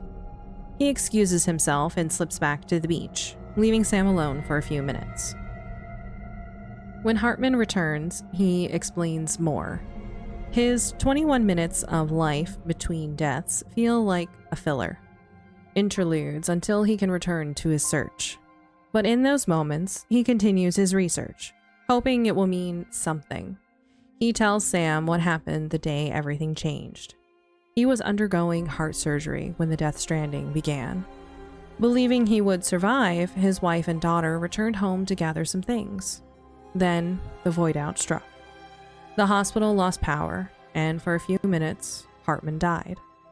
On the beach, he witnessed thousands walking towards the shore, toward the afterlife. He saw his family among them. He tried to reach them, but just as he drew close, his soul was ripped back into his body. He survived, but they didn't. 3 minutes was too long. He was left behind. Now he walks the beaches of others, collecting knowledge, hoping it leads somewhere. Before his next 3-minute dive, he sends Sam away. There are scientists and colleagues further west whose research might help fill in the historical gaps of the Death Stranding. He believes the fossils and evidence they hold may shed light on prior extinction events and offer a path forward. Perhaps they can stop the next one. But the tar belt that Higgs created near Edgenot City destroyed many old research stations. Heartman wants a new chiral relay network in their place. He collapses mid-sentence, but Sam has enough to go on. It's time to continue west. The mountains are treacherous, isolated, frozen, filled with BTs. But as Sam brings each station online, more is revealed. One major discovery: chiralium deposits exist dating back 65 million years, proving it's not a new phenomenon. Even more startling, a 250 million year old ammonite fossil is discovered, with an umbilical cord. Umbilical cords only exist in mammals, used during reproduction. This changes everything. At each station, Heartman maps events, linking them to the Death Strandings. Eventually, Sam returns to Heartman's lab. There, Heartman is ready to share something deeply important. Mama's corpse presents an unprecedented situation. Her body is saturated with chiralium, but something is off. Heartman tells Sam he's modified his own cardiac arrest schedule. He wants this conversation to be private, off the bridge's record. Deadman had sent a message with Mama's body. That umbilical cord? It wasn't hers. It came from Bridget's Strand. Given Mama's unique condition, an umbilical cord tied to a BT makes sense. But Bridget? And the cord wasn't even attached to a fetus. Before she died, Bridget gave it to Deadman and told him not to tell Die-Hardman. She believed it was the key to unlocking the Death Stranding. Heartman presents his theory. Multiple unaging, fossilized bodies have been found, each with a preserved umbilical cord. 5 total. Each one matching a known mass extinction event. He believes these entities were connected to the beach and caused each extinction, whether intentionally or not. They are extinction entities. Mama's case is different. She had no umbilical cord, but Bridget did, and now her body has already been burned, leaving no way to test whether it would have decomposed. This all points to the same chilling possibility. Bridget may have been an extinction entity, and Amelie, who Higgs now calls an EE, might be one too. If so, they are now in the middle of the next extinction. Heartman has one final request. Travel west to Edgenot City and keep everything quiet when speaking to Die-Hardman. On the surface, it's business as usual.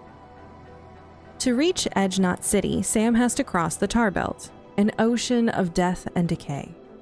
The only viable path? Let himself be captured by a BT. Once pulled under, the tar reacts, raising debris and structures from the abyss. It's dangerous, but it creates a temporary bridge. Sam makes his way across. Near the coast, he sees Amelie and reaches out, only to fall, sinking into the tar, suffocating. When he awakes, he's on a familiar beach. Amelie walks along the shore, singing. It's like Central Knot City's void out all over again. She walks into the water, and Sam follows. The cycle begins. He repatriates, returning to life. this time on the other side of the tar belt, and Higgs is waiting. He greets Sam with a grin and mockery, dropping half-truths and veiled threats. He now shows his face openly and carries Amelie's necklace. He tortures Sam with cryptic words, pushing every emotional button. He claims Amelie is nearby, held on a beach, and proposes a twisted game, a race to reach her first. Die-Hardman calls Sam, trying to be a voice of calm and reason. He doesn't believe Higgs can simply access Amelie's beach. She should be safe. The real mission now is to finish what they started, bring Edge Knot City into the chiral network. Only then can they deal with Higgs. Sam is tasked with connecting a nearby distribution center first, then Edge Knot City itself. That night, Amelie appears to Sam once again. Only one knot remains. She says the network is nearly complete. She tells him her real name is Amerigo, after Amerigo Vespucci, the man who discovered America. She insists she's safe from Higgs. He can't reach her beach, but urges Sam to finish the network so she can meet him at the distro center. Then, in a rare moment of honesty, she admits something unsettling. Higgs was right. She is an extinction entity. She can end all life, but she doesn't want to. Not this time. She wants to unite humanity, make them whole, and she pleads with Sam to stop her. Don't let her end it all. Then she vanishes. Before he can proceed to Edge Knot, Sam needs to pick up a network activation key. His Cupid alone won't be enough this time. The key is unique. If it's lost, it can't be printed, so it's been kept in reserve, hidden from terrorist hands. With the key in hand, today is the day Sam reaches Edge Knot City. The outskirts are crawling with strange BTs suspended around the ruins. According to Bridget's intel, the demons bombed the city, killing everyone and turning it into a BT-infested graveyard. The journey is slow and dangerous. Roads are broken, BTs linger everywhere. But there's still one Bridget's facility left intact, and in it, a chiral terminal. The lights are on. Bridget's facilities have always been destination. Now, this one feels like a beacon. Nothing stops Sam from entering and using the activation key, a BB, as part of the process. He brings Edge Knot City online. The final knot is connected. The chiral network is complete. With this final connection, the network becomes self-sustaining. Even if individual knots are lost, the system will endure. Everything flows through the beach. The UCA will remain united. Amelie promised to meet him here. Sam heads to his private room and falls asleep, only to drift into another nightmare. On the beach, Amelie's voice turns warped and sinister. The sky grows dark. She appears massive and godlike, then shifts into Higgs' attire and tells him flatly she is the Extinction Entity. Sam wakes up startled. The facility is on high alert. Chiral density outside is spiking. Something unknown is approaching. Combat is imminent. He grabs his gear, readies BB, and they connect, sharing another memory. Clifford Unger gently singing a lullaby to his BB. Back outside, something massive moves through the broken streets. A colossal beached thing. Just like the one that caused the void out at Central Knot. But this time, Amelie is attached to its chest. Then, Higgs appears, smug and composed. He thanks Sam for completing the chiral network, just what he needed. He lays it all out again. There are 5 mass extinctions that have happened, and the 6th is underway. None of this would have been possible without Sam. And now it's time to meet humanity's ender. Amelie walks over, warm and familiar, but Higgs brings out something darker in her. She starts to speak plainly. Her plan is nearly complete. She's merging all human beaches into one. A final unification that will end all life. a last stranding. She was born to do this. Everything until now was just a prelude. If Sam hasn't pieced it together, Higgs does it for him. Amelie is the source of dooms and their affliction. The visions, the dreams, they've all been glimpses into her future, her purpose. Sam is overwhelmed. Amelie embraces him, asks if he understands now. Then she morphs into Higgs, embracing him. According to him, he can't stop what's already begun. But Sam still has a fight ahead. That massive BT must be taken down. Fortunately, he's got everything he needs. And after a brutal battle, the monster falls. Higgs and Amelie are unharmed, though she seems exhausted or in some sort of trance. Sam demands that Higgs release her. In response, Higgs fires his gun. BB protects Sam, intercepting the bullets with Yadradek, but Higgs retaliates by shooting BB's pod directly. It holds, but the impact causes stress and injury. He then shoots Sam and vanishes to the beach with Amelie. Sam wakes again, brought back by his own repatriate ability. His only shot at catching up is Fragile. She reminds him of their deal. Higgs is hers. She'll help Sam reach Amelie's beach using his dream catcher, then follow via her own jump. Lou stays behind this time. She's been through enough. Fragile walks Sam through the process. It takes less than a minute, and the plan works. Sam awakens on the beach. But things feel off. Amelie is there, confused by Sam's presence. Higgs is kneeling before her like a worshipper, not a captor. But before she can react, Higgs traps her in a web of tar and turns to Sam. It's time for the finale. Higgs insists he's been trying to protect the Extinction Entity, give humanity a clean exit. He claims Earth only has 1,000 years left anyway, so why not go out with a bang? Sam refuses. Higgs won't let him win. It's time for one last boss fight. On the beach, there is no coming back from death. Higgs calls himself the particle of God, but he's oddly weak to a well-thrown cargo case. His aim is terrible, and Sam pounds him with crates. Then, Higgs escalates. He drops the gun, draws a knife, and starts stalking Sam. But even in close combat, he's no match for Sam's fist. Eventually, Higgs raises the tar and changes the terrain for one final confrontation. A brutal hand-to-hand fight. Both exhausted, they trade blows until Higgs finally drops. Sam wins. But he made a promise to Fragile. He drags Higgs' body from the tar.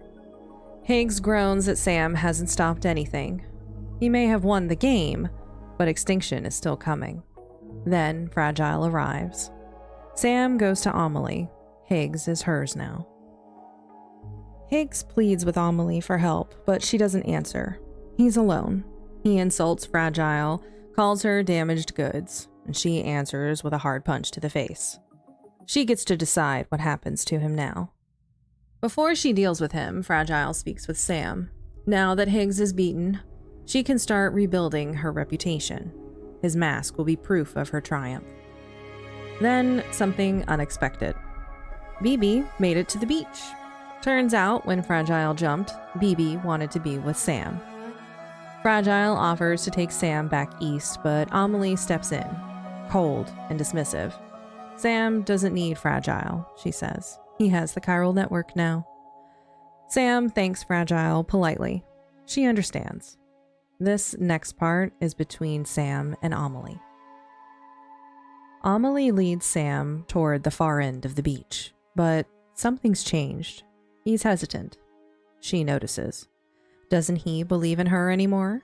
She reminds him, yes, she's an extinction entity, but she only wanted to bring everyone together. And now she reveals the truth. It was all a setup. Everything was orchestrated to get Sam to come west, to complete the chiral network. Only he could do it. and Amelie was the only one he'd ever follow. Even Die-Hardman was in on it. Sam knows she's right. He wouldn't have done any of this otherwise. Amelie was his only real connection, his anchor.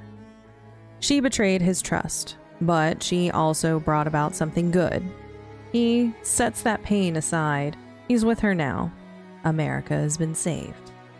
It's time to go home. They run along the beach together. She says the shore leads all the way back to the east. But soon she asks Sam to stop and wait. She has something to take care of. She disappears over the rocks. Sam doesn't wait long. On the other side, he sees Amelie, wearing white, just like Bridget used to, speaking with Die-Hardman. But how? He doesn't have dooms. How did he get to her beach? He says he was invited, and he came to make things right. He accuses Bridget of abandoning her mission, to unify, not to destroy.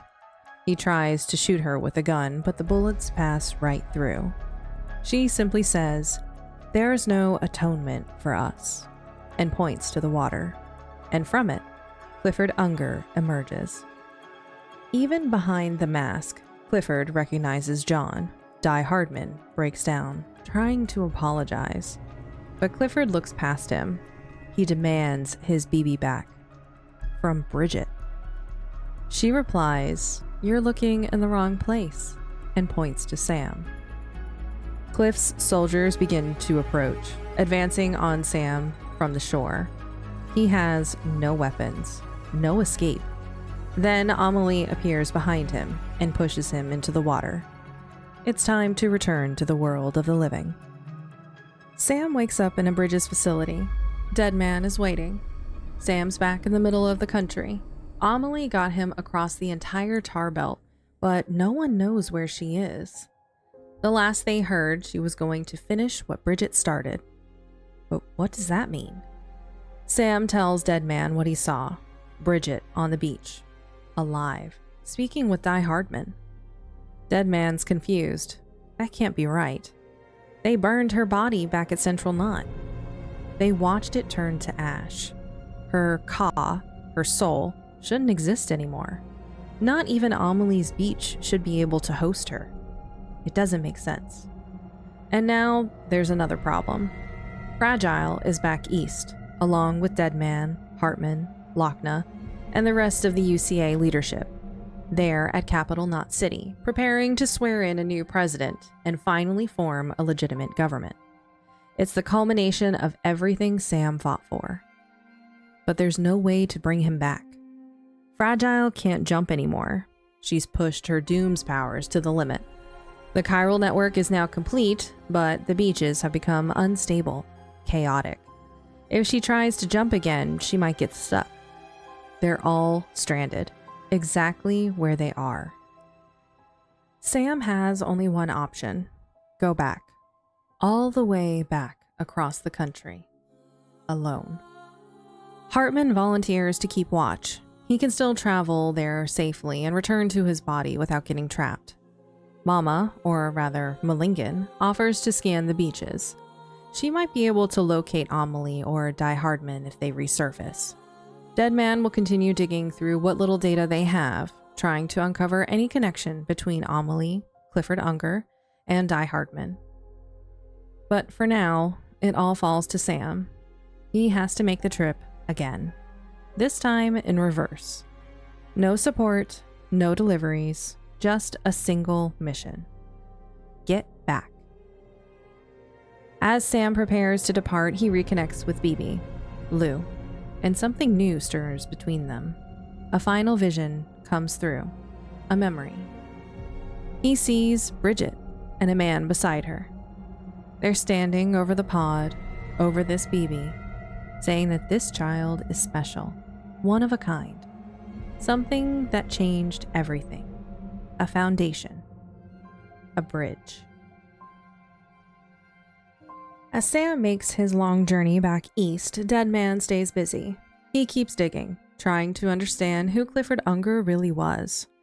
The pieces begin falling into place. Clifford Unger wasn't just a soldier. He was involved in the early BB experiments, one of the first test subjects, maybe even one of the original donors, unknowingly. And now, Deadman understands the truth behind those strange battlefields Sam keeps getting pulled into. Cliff's pain, his rage, his grief, they were so intense that they manifested as physical places, war zones, echoes of the past. He didn't just haunt the beach, he shaped it. And each time Sam stepped into one of those nightmares, he wasn't just visiting the past. He was stepping directly into Cliff's fury. And the more Deadman uncovers, the darker it gets. Bridge babies, those fragile, tiny lives, they were the very foundation of the chiral network, the sacrifice it was built on. Human lives woven into the infrastructure of America. And Amelie, she had known this all along. As she traveled west, establishing each knot city, she embedded BBs into the network's infrastructure, one at every knot. The system everyone's so proud of, the one Sam completed, it runs on dead children. It's their greatest technological achievement, and now their greatest shame. But soon, everything will make sense. All the pieces are falling into place. Sam continues toward Lake Knot City, but something unnatural stirs in the air. Another supercell storm. And this one is the largest yet.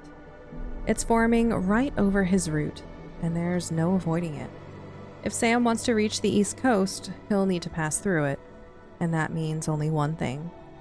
Clifford Unger, one last time. BB begins to cry.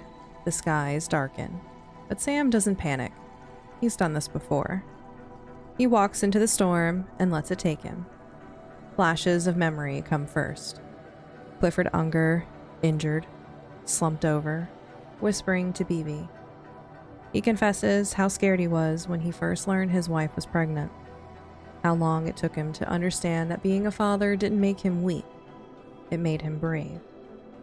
A man calling him captain demands that he hands over the BB. Then it happens. A voice, cold, commanding. A woman's voice. Shoot him, John. Cliff is about to be executed. Sam and BB emerge in a dense jungle, a new battlefield, unlike any before. The war here is vivid, humid, alive with insects, gunfire in the distance, and an oppressive green haze. But for once, Cliff isn't hunting them. Not yet. Somehow, he doesn't realize Sam is here. The ghostly soldier is quiet. Sam and BB press forward through the dense undergrowth. But it doesn't last. As Sam gets close, Cliff emerges, rising from the swampy ground like a nightmare resurrected. His voice echoes through the battlefield, not with rage, but grief. He wants his child back. He's still confused, still piecing together who he is and what's happening, but he remembers enough to know someone took something from him. Several times, Cliff's soldiers swarm, his commands ring out, and his pain bleeds through every skirmish. But eventually, Cliff stops. The fight begins to drain out of him. And now, Sam can get close. He doesn't attack. He kneels. There's no hostility, only understanding. Sam lets Clifford speak to BB, but he doesn't let him hold the pod. Not yet. When Sam asks, "Are you Clifford Unger?" it seems to throw the man into a moment of silence. He doesn't answer. Instead, he begins to whistle. A lullaby. A familiar tune. Sam whistles the next line. BB giggles. The jungle quiets. There's peace. A moment of connection. They talk. Clifford says someone told him Sam's name. He calls Sam the bridge to the future. As the sun begins to rise through the trees, Clifford stands and takes the dog tags from his own neck and places it around Sam's. A gift. And Sam, in turn, allows him to hold BB for just a moment. Cliff smiles. BB is calm. And for once, It's okay. Then Cliff embraces Sam. A long, quiet hug, gentle and warm. A gunshot rings out, and Clifford Unger vanishes. Another memory rises. Clifford and John, Die-Hardman, speaking in secret. John pleads with him to flee, to take BB and run. He says he can't save his wife, not anymore. He tells him that if she gave the order, that he has to obey. He doesn't want to, but he owes Clifford everything. He saved his life over and over, and now he's being forced to betray the man who gave him everything. Sam wakes up in Port Knot City, on the far shore of the lake, exactly where he needs to be. He was found by Victor, the brother of Igor, the porter who died all the way back at the beginning. Victor brought Sam in and made sure he was cared for. Reunited with Deadman, Sam shares what he's learned. He believes Cliff is BB's father. But that doesn't make sense. Cliff was born decades ago, long before Sam. Why would he give Sam the dog tag? What was he trying to say? Deadman continues digging through the network and finds a pre-recorded message left behind by Die-Hardman. It's labeled, "If I don't come back." In the video, Die-Hardman reveals everything. Amelie contacted him, gave him a doll that would allow him to reach the beach. He knew it was a trap, but he went anyway. He had to understand. As director of bridges, he was supposedly above all secrecy, but he had never met Amelie in person. She was like a ghost. He challenges the viewer. Can you remember ever seeing her in the flesh? Ever touching her? He reminds Sam that everyone who traveled west with Amelie, the entire caravan, was slaughtered the moment they arrived in Edge Knot City. And though Sam insists he's seen her, touched her, it's always been on the beach, never in the living world. Then the truth comes. Bridget Strand once claimed that Amelie was born on the beach, that her soul, her ka, remained there, while her ha, her body, somehow existed in our world. This split forced Amelie to spend most of her childhood in hospitals, locked inside of herself, suffering from what was called locked-in syndrome. It's explained her absence, her powers, her dooms, her ability to come and go from the beach. And Die-Hardman believed it. He believed Bridget until the chiral network came online, until archived data began to surface. Then he learned something else. When Bridget was a young woman, she had uterine cancer. She couldn't have children. There's no way Amelie is her biological daughter. So then, who is she? Where did she come from? To get the answers, Die-Hardman says he went to speak with her himself. He brought a gun, loaded with a bullet made of Sam's blood. He wanted to understand, but if necessary, he wanted to stop her. Deadman is starting to piece it all together, but just as the puzzle starts to make sense, the chiral network begins to drop out. Lochno warns that it's becoming unstable, and soon it'll be unusable. That's when Fragile joins the call. She's heard enough, and she has something to add. She talked to Higgs, and he told her everything. Amelie was behind it all. The void-outs, the chaos, the deaths, the rise of Higgs as a terrorist, it all traces back to her. Higgs wasn't always a monster. Before Amelie, he was just another man trying to reach people, pushing for more territory, maybe even trying to do good. But Amelie gave him power, corruptive, godlike power. She gave him purpose, but it was twisted. And Fragile saw the truth for herself. She got into Higgs' BB pod and found out it wasn't a BB at all.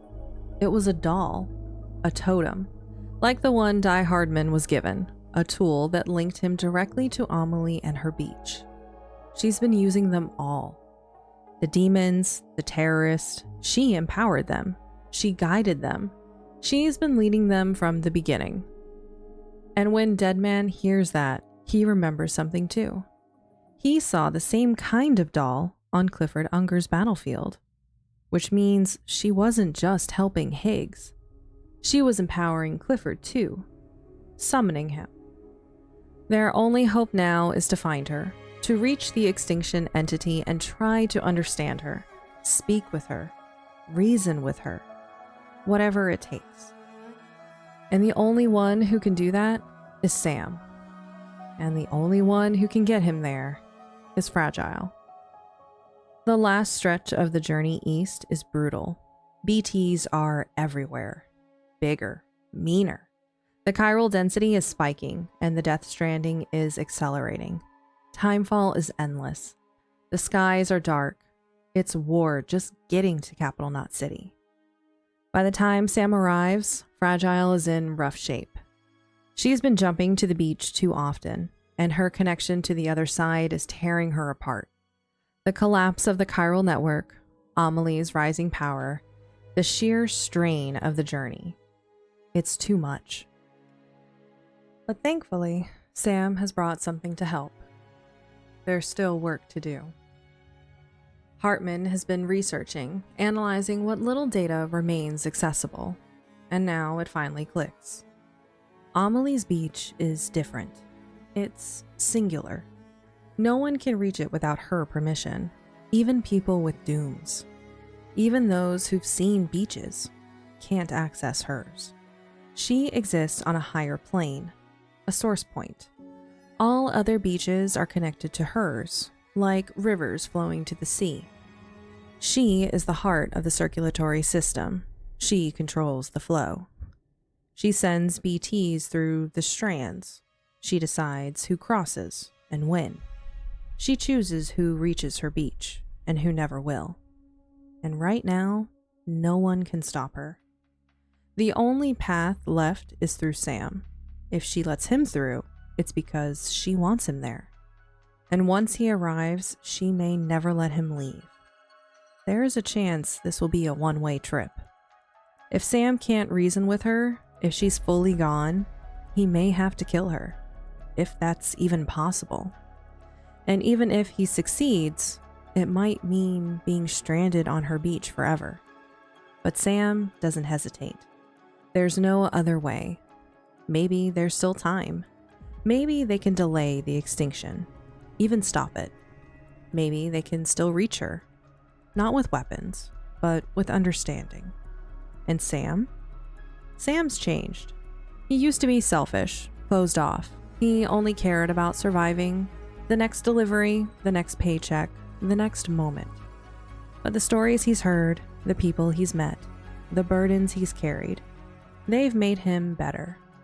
They've made him believe, not just in others, but in tomorrow. He wants to do right by them, by himself. Before he goes, he entrusts Lou to Deadman's care. The poor kid has been through enough already. And so, the small group gathers to see Sam off. Fragile takes his hand, draws him close, guides him. She whispers the right words, the ones that will lead him to the beach, to Amelie. Then, she lets go. He's back on her beach because she wants him there. The waters around him are blood red, and the sands are littered with lifeless remnants. He sits quietly, waiting, and eventually, she appears. He knew she would. She's singing now, dressed entirely in black. When she speaks, it's with Bridget's voice, older, warier, carrying the weight of time. She approaches him holding the gun that Die-Hardman had brought, the one loaded with the blood bullet meant to kill her. Finally, the truth is revealed. Bridget and Amelie are one and the same, two halves of a single extinction entity, a body and soul split, yet both embodying the duality of mother and harbinger of doom. The horizon darkens, colors shifting as time slips away. She has little time left, but she'll explain everything to Sam. And I'm going to arrange the story in a way that hopefully makes the most sense so we can fully understand what's happening. Throughout her life, she was haunted by nightmares, the dreams of an extinction entity. In those dreams, the world always ended. They were the visions of the 5 mass extinctions that came before, and of the 6th yet to come, a final apocalyptic event. And she would be the one to bring it about, the last stranding. When Bridget was in her 20s, she was diagnosed with uterine cancer and underwent major surgery. Something happened during that operation. Her body and soul split. She was torn between 2 worlds. Bridget remained in the world of the living, her Ha. And on the beach, her soul, her Ka, took form, Amelie. The nightmares persisted and grew more vivid. They showed visions of doomsday. Still, Bridget and Amelie managed to coexist, but their separation became more obvious over time. Bridget aged, Amelie did not. Whispers began to spread, rumors of a ghost in the White House. People swore they'd seen a younger version of the president, and when they approached her, she'd vanish into thin air. To explain it, Bridget created a story. She claimed to have a daughter, Samantha America Strand, born via virgin birth with a rare and debilitating condition, locked-in syndrome. A child with no father, a miracle, or a lie. In fact, âme in French for soul, her name literally meant a soul that's a lie. At first, Bridget thought the split was a curse, but then she realized she could use it. Through Amelie's connection to the beach, she could study it, understand it, maybe even prevent the coming extinction. She discovered that the beach was tied to the world of the dead, and somewhere within that world were the memories of time itself. Every organism that ever lived, every extinction, every rebirth. This pursuit became her life's work. The chiral network was born from that dream, a system that could pass data through the beach, unbound by time. Simulations would take seconds. Lost knowledge could be recovered. Civilization could reclaim all it had lost. But before the network could be completed, America experienced its first void out. That was the wake-up call. Bridget felt time slipping through her fingers. She raced to finish the network. When she became president, she founded Bridges and began studying bridge babies, infants still connected to the world of the dead. She hoped they might unlock the mystery of the EEs, or herself, and prevent the 6th extinction. It was theorized that BBs could serve as the building blocks of the network, human sacrifices. Nothing was proven, but the experiments continued. To conceal her identity during the dark work, Bridget wore a mask. It helped her to stay anonymous, and helped keep the BBs from forming any emotional bond. She wanted to force the world to see the truth, that death wasn't the end, that something came after. But then came Clifford Unger, a decorated soldier, a man who always brought his unit home alive. He met a woman named Lisa, fell in love, and they had a child on the way. Cliff left active duty to start a family, but tragedy struck. Lisa suffered a brain injury and was declared brain dead. In desperation, Cliff brought her to Bridges. They put her on life support. Their baby was removed from her body and placed in a pod, a new BB for study. Cliff struggled to accept Lisa's condition, but he never stopped loving her. He read to their child, brought him toys, whispered stories about his mother. President Strand took a deep interest in this particular BB. She believed he was uniquely compatible with the network. He could be the foundation, a perfect bridge, a sacrifice to secure humanity's future. But Cliff had an ally on the inside. John Blake McLean, a fellow soldier who had once served under him. John had been saved by Cliff more times than he could count, and he'd earned the nickname on the battlefield, Die-Hardman. Now a high-ranking Bridges security officer, John learned what was planned for Cliff's son, and was horrified. John visited Cliff in secret and warned him. The child wasn't going to be released. He would be transferred to another facility and sacrificed.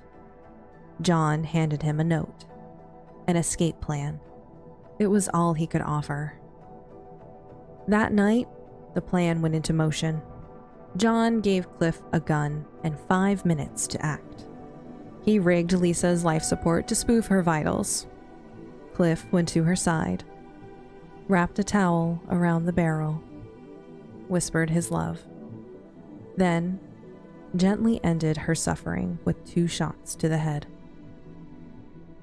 With BB in his arms, he fled through the Bridges facility. He almost made it, but the elevators were locked. The alarms went off. The military converged. To protect his son, Cliff pointed the gun at the pod, an act of desperation, but the guards opened fire, hitting his shoulder. John arrived and called them off, but suspicion was rising. Cliff took him hostage, thanked him for trying, and then ran, retreating back to Lisa's room. There, he sealed the door. He was bleeding, out of time. He apologized to Lisa, spoke softly. Outside, John begged the soldiers to stop, but Bridget arrived and gave the order to breach. As they broke in, Cliff sang to his son, ready to die protecting him. He never fired his gun. He just held the child close as they fired on him. He told BB how afraid he had been to be a father, and how that fear turned into courage. It made him brave. John tries to help Cliff, and BB is taken and given to President Strand. But when she activates the pod, it's empty. Clifford Unger is holding his son, and it's John's job to retrieve that BB from him. Bridget orders John to shoot him, but he can't. Bridget took John's gun, and holding his hand, pulled the trigger. Twice. The bullets hit Cliff and BB. Only after the silence did she realize what she had done. That baby was her last hope, the key to the network, the salvation of mankind. The baby died, and then floated to the beach. Amelie was waiting for him. She calls him Sam. She picks him up and heals him. She revived him. And in doing so, she created the first repatriate, the first person who could return from death. A ripple went through the world. The balance between life and death was shattered. She just wanted to save him. Cliff, too, had been pulled to the beach. Amelie actually brought him here, so Sam would know he was loved. He was never alone.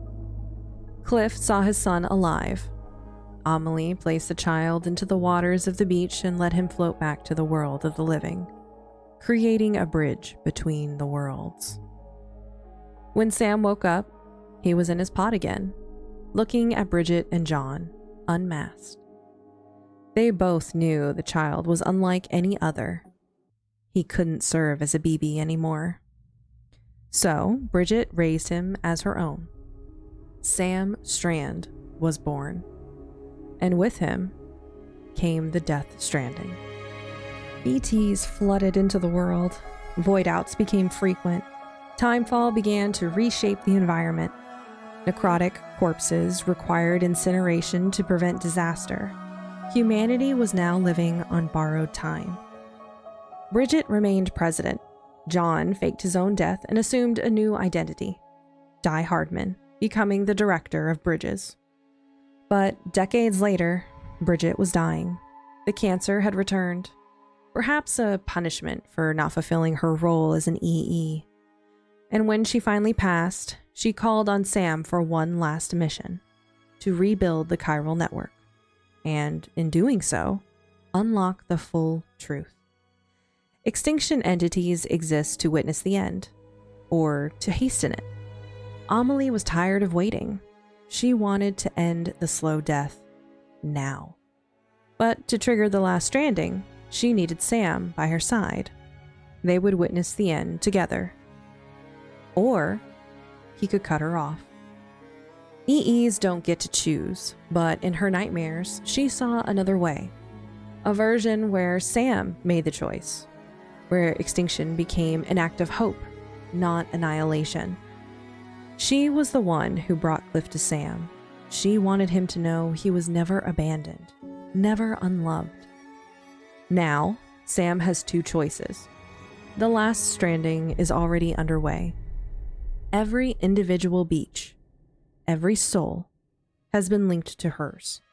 Soon, antimatter will pour through the scene and annihilate the world. He can do nothing. Stay with her on the beach. Watch the end of everything. Or he can help her sever the connection to all the other beaches. It won't stop the Death Stranding.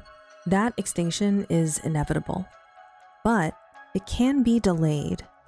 Mankind can go on, while she stays here, isolated, holding the tide back for as long as possible. She'll be alone. For how long? No one knows. But Sam knows what to do. After everything, how could he not? A quick death or more struggle? She leaves it to him. He made this possible. He gets to decide. But he only has until she reaches the water's edge. Death isn't the answer. He can unload the gun into her and fire off every round, but the bullets will pass right through her like mist. He runs into the waves toward her and pulls her into a hug. He promises that he'll always be there for her, just like she was there for him.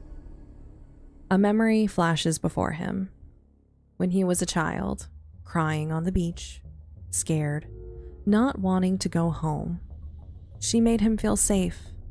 She gave him a dream catcher, a gift, a tie to her beach. She didn't know exactly what would happen, but that's why she gave people dooms, so that others could see what she saw, so that he could see. She gave him time, perspective. She let him struggle and love and break, so that when the moment came, he'd understand. He'd choose. Now, she makes a promise. She'll remain here as long as she can. She can't go back. She is the beach. The extinction must happen. But it's not just an ending. It's an opportunity. Before each of the big five, life found a way. It fought back. It evolved. The gun still has one final role to play. They say their goodbyes. Even if they're apart, they'll always be connected. One last embrace, and she pushes him back into the water.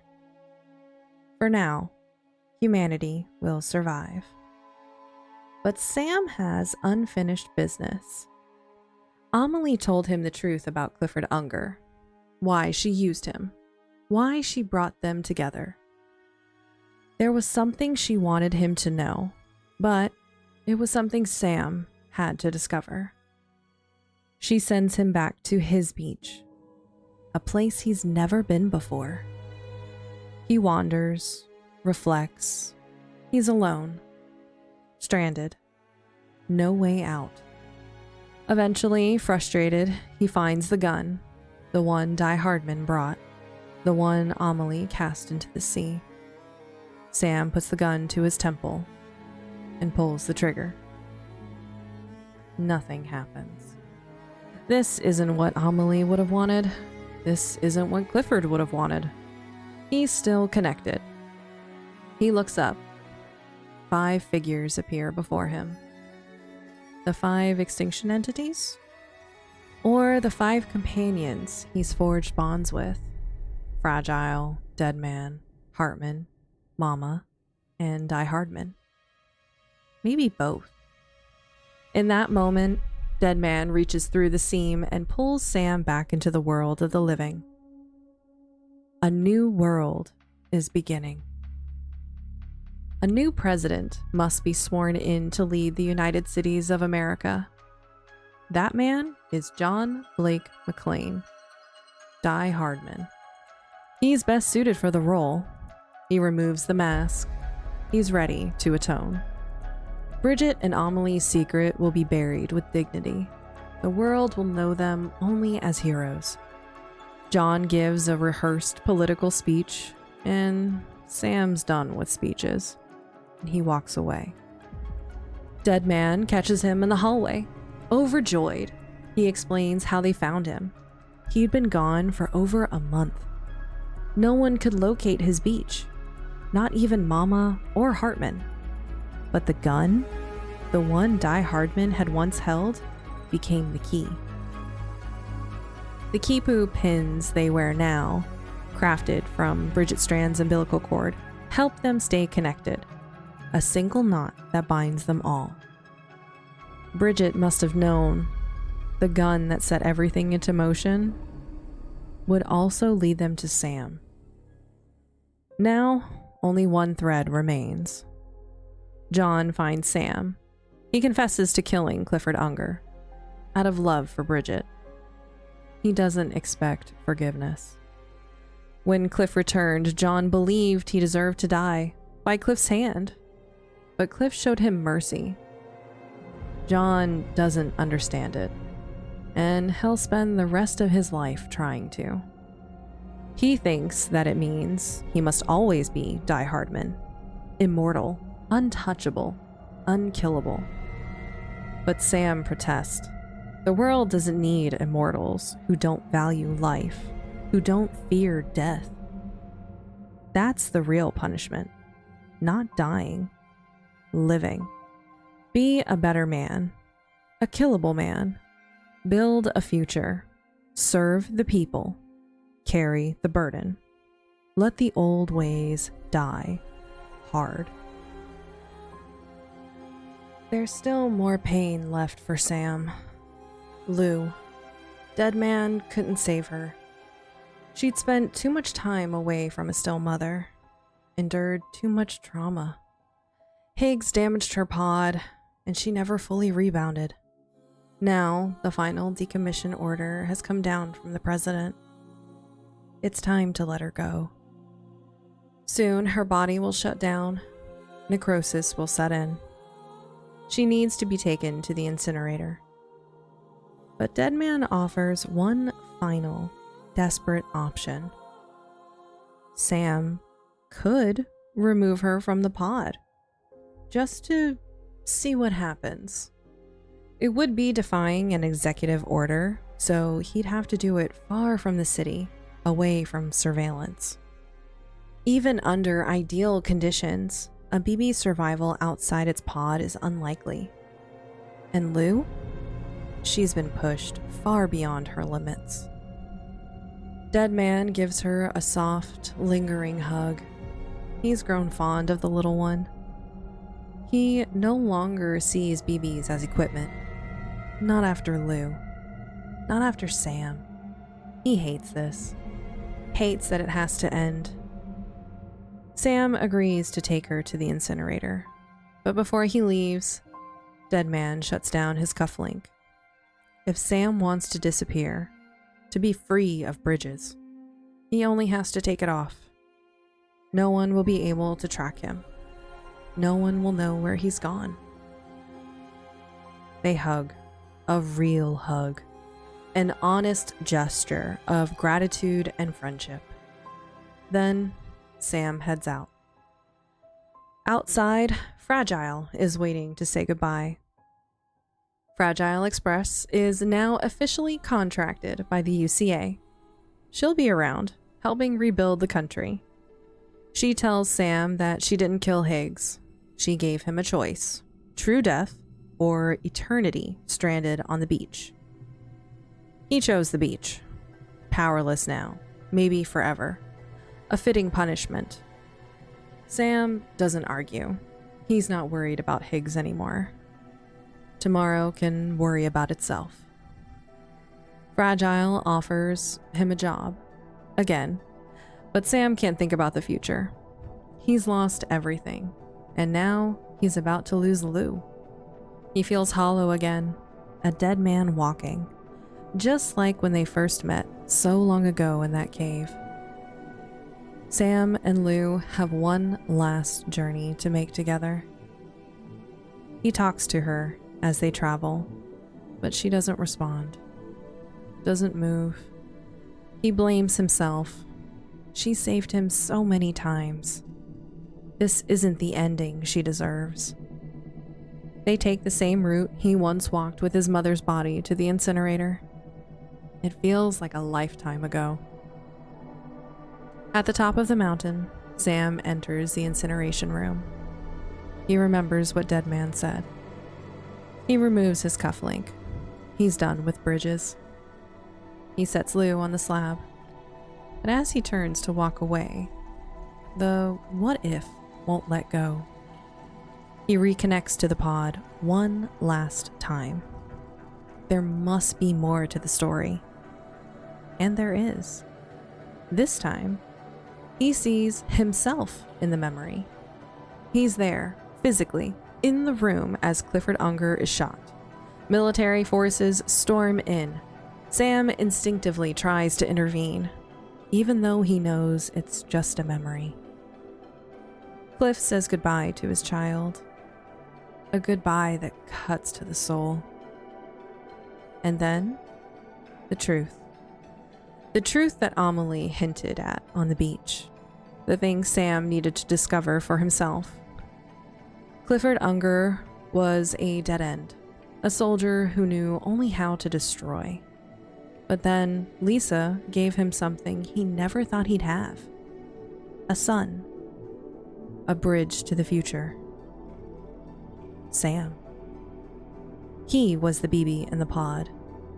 Clifford was looking for him all this time.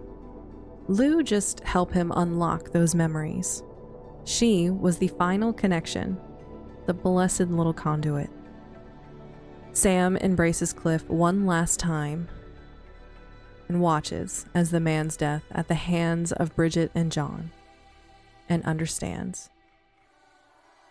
Sam pulls Lou from the pod, desperate, doing everything he can to bring her back.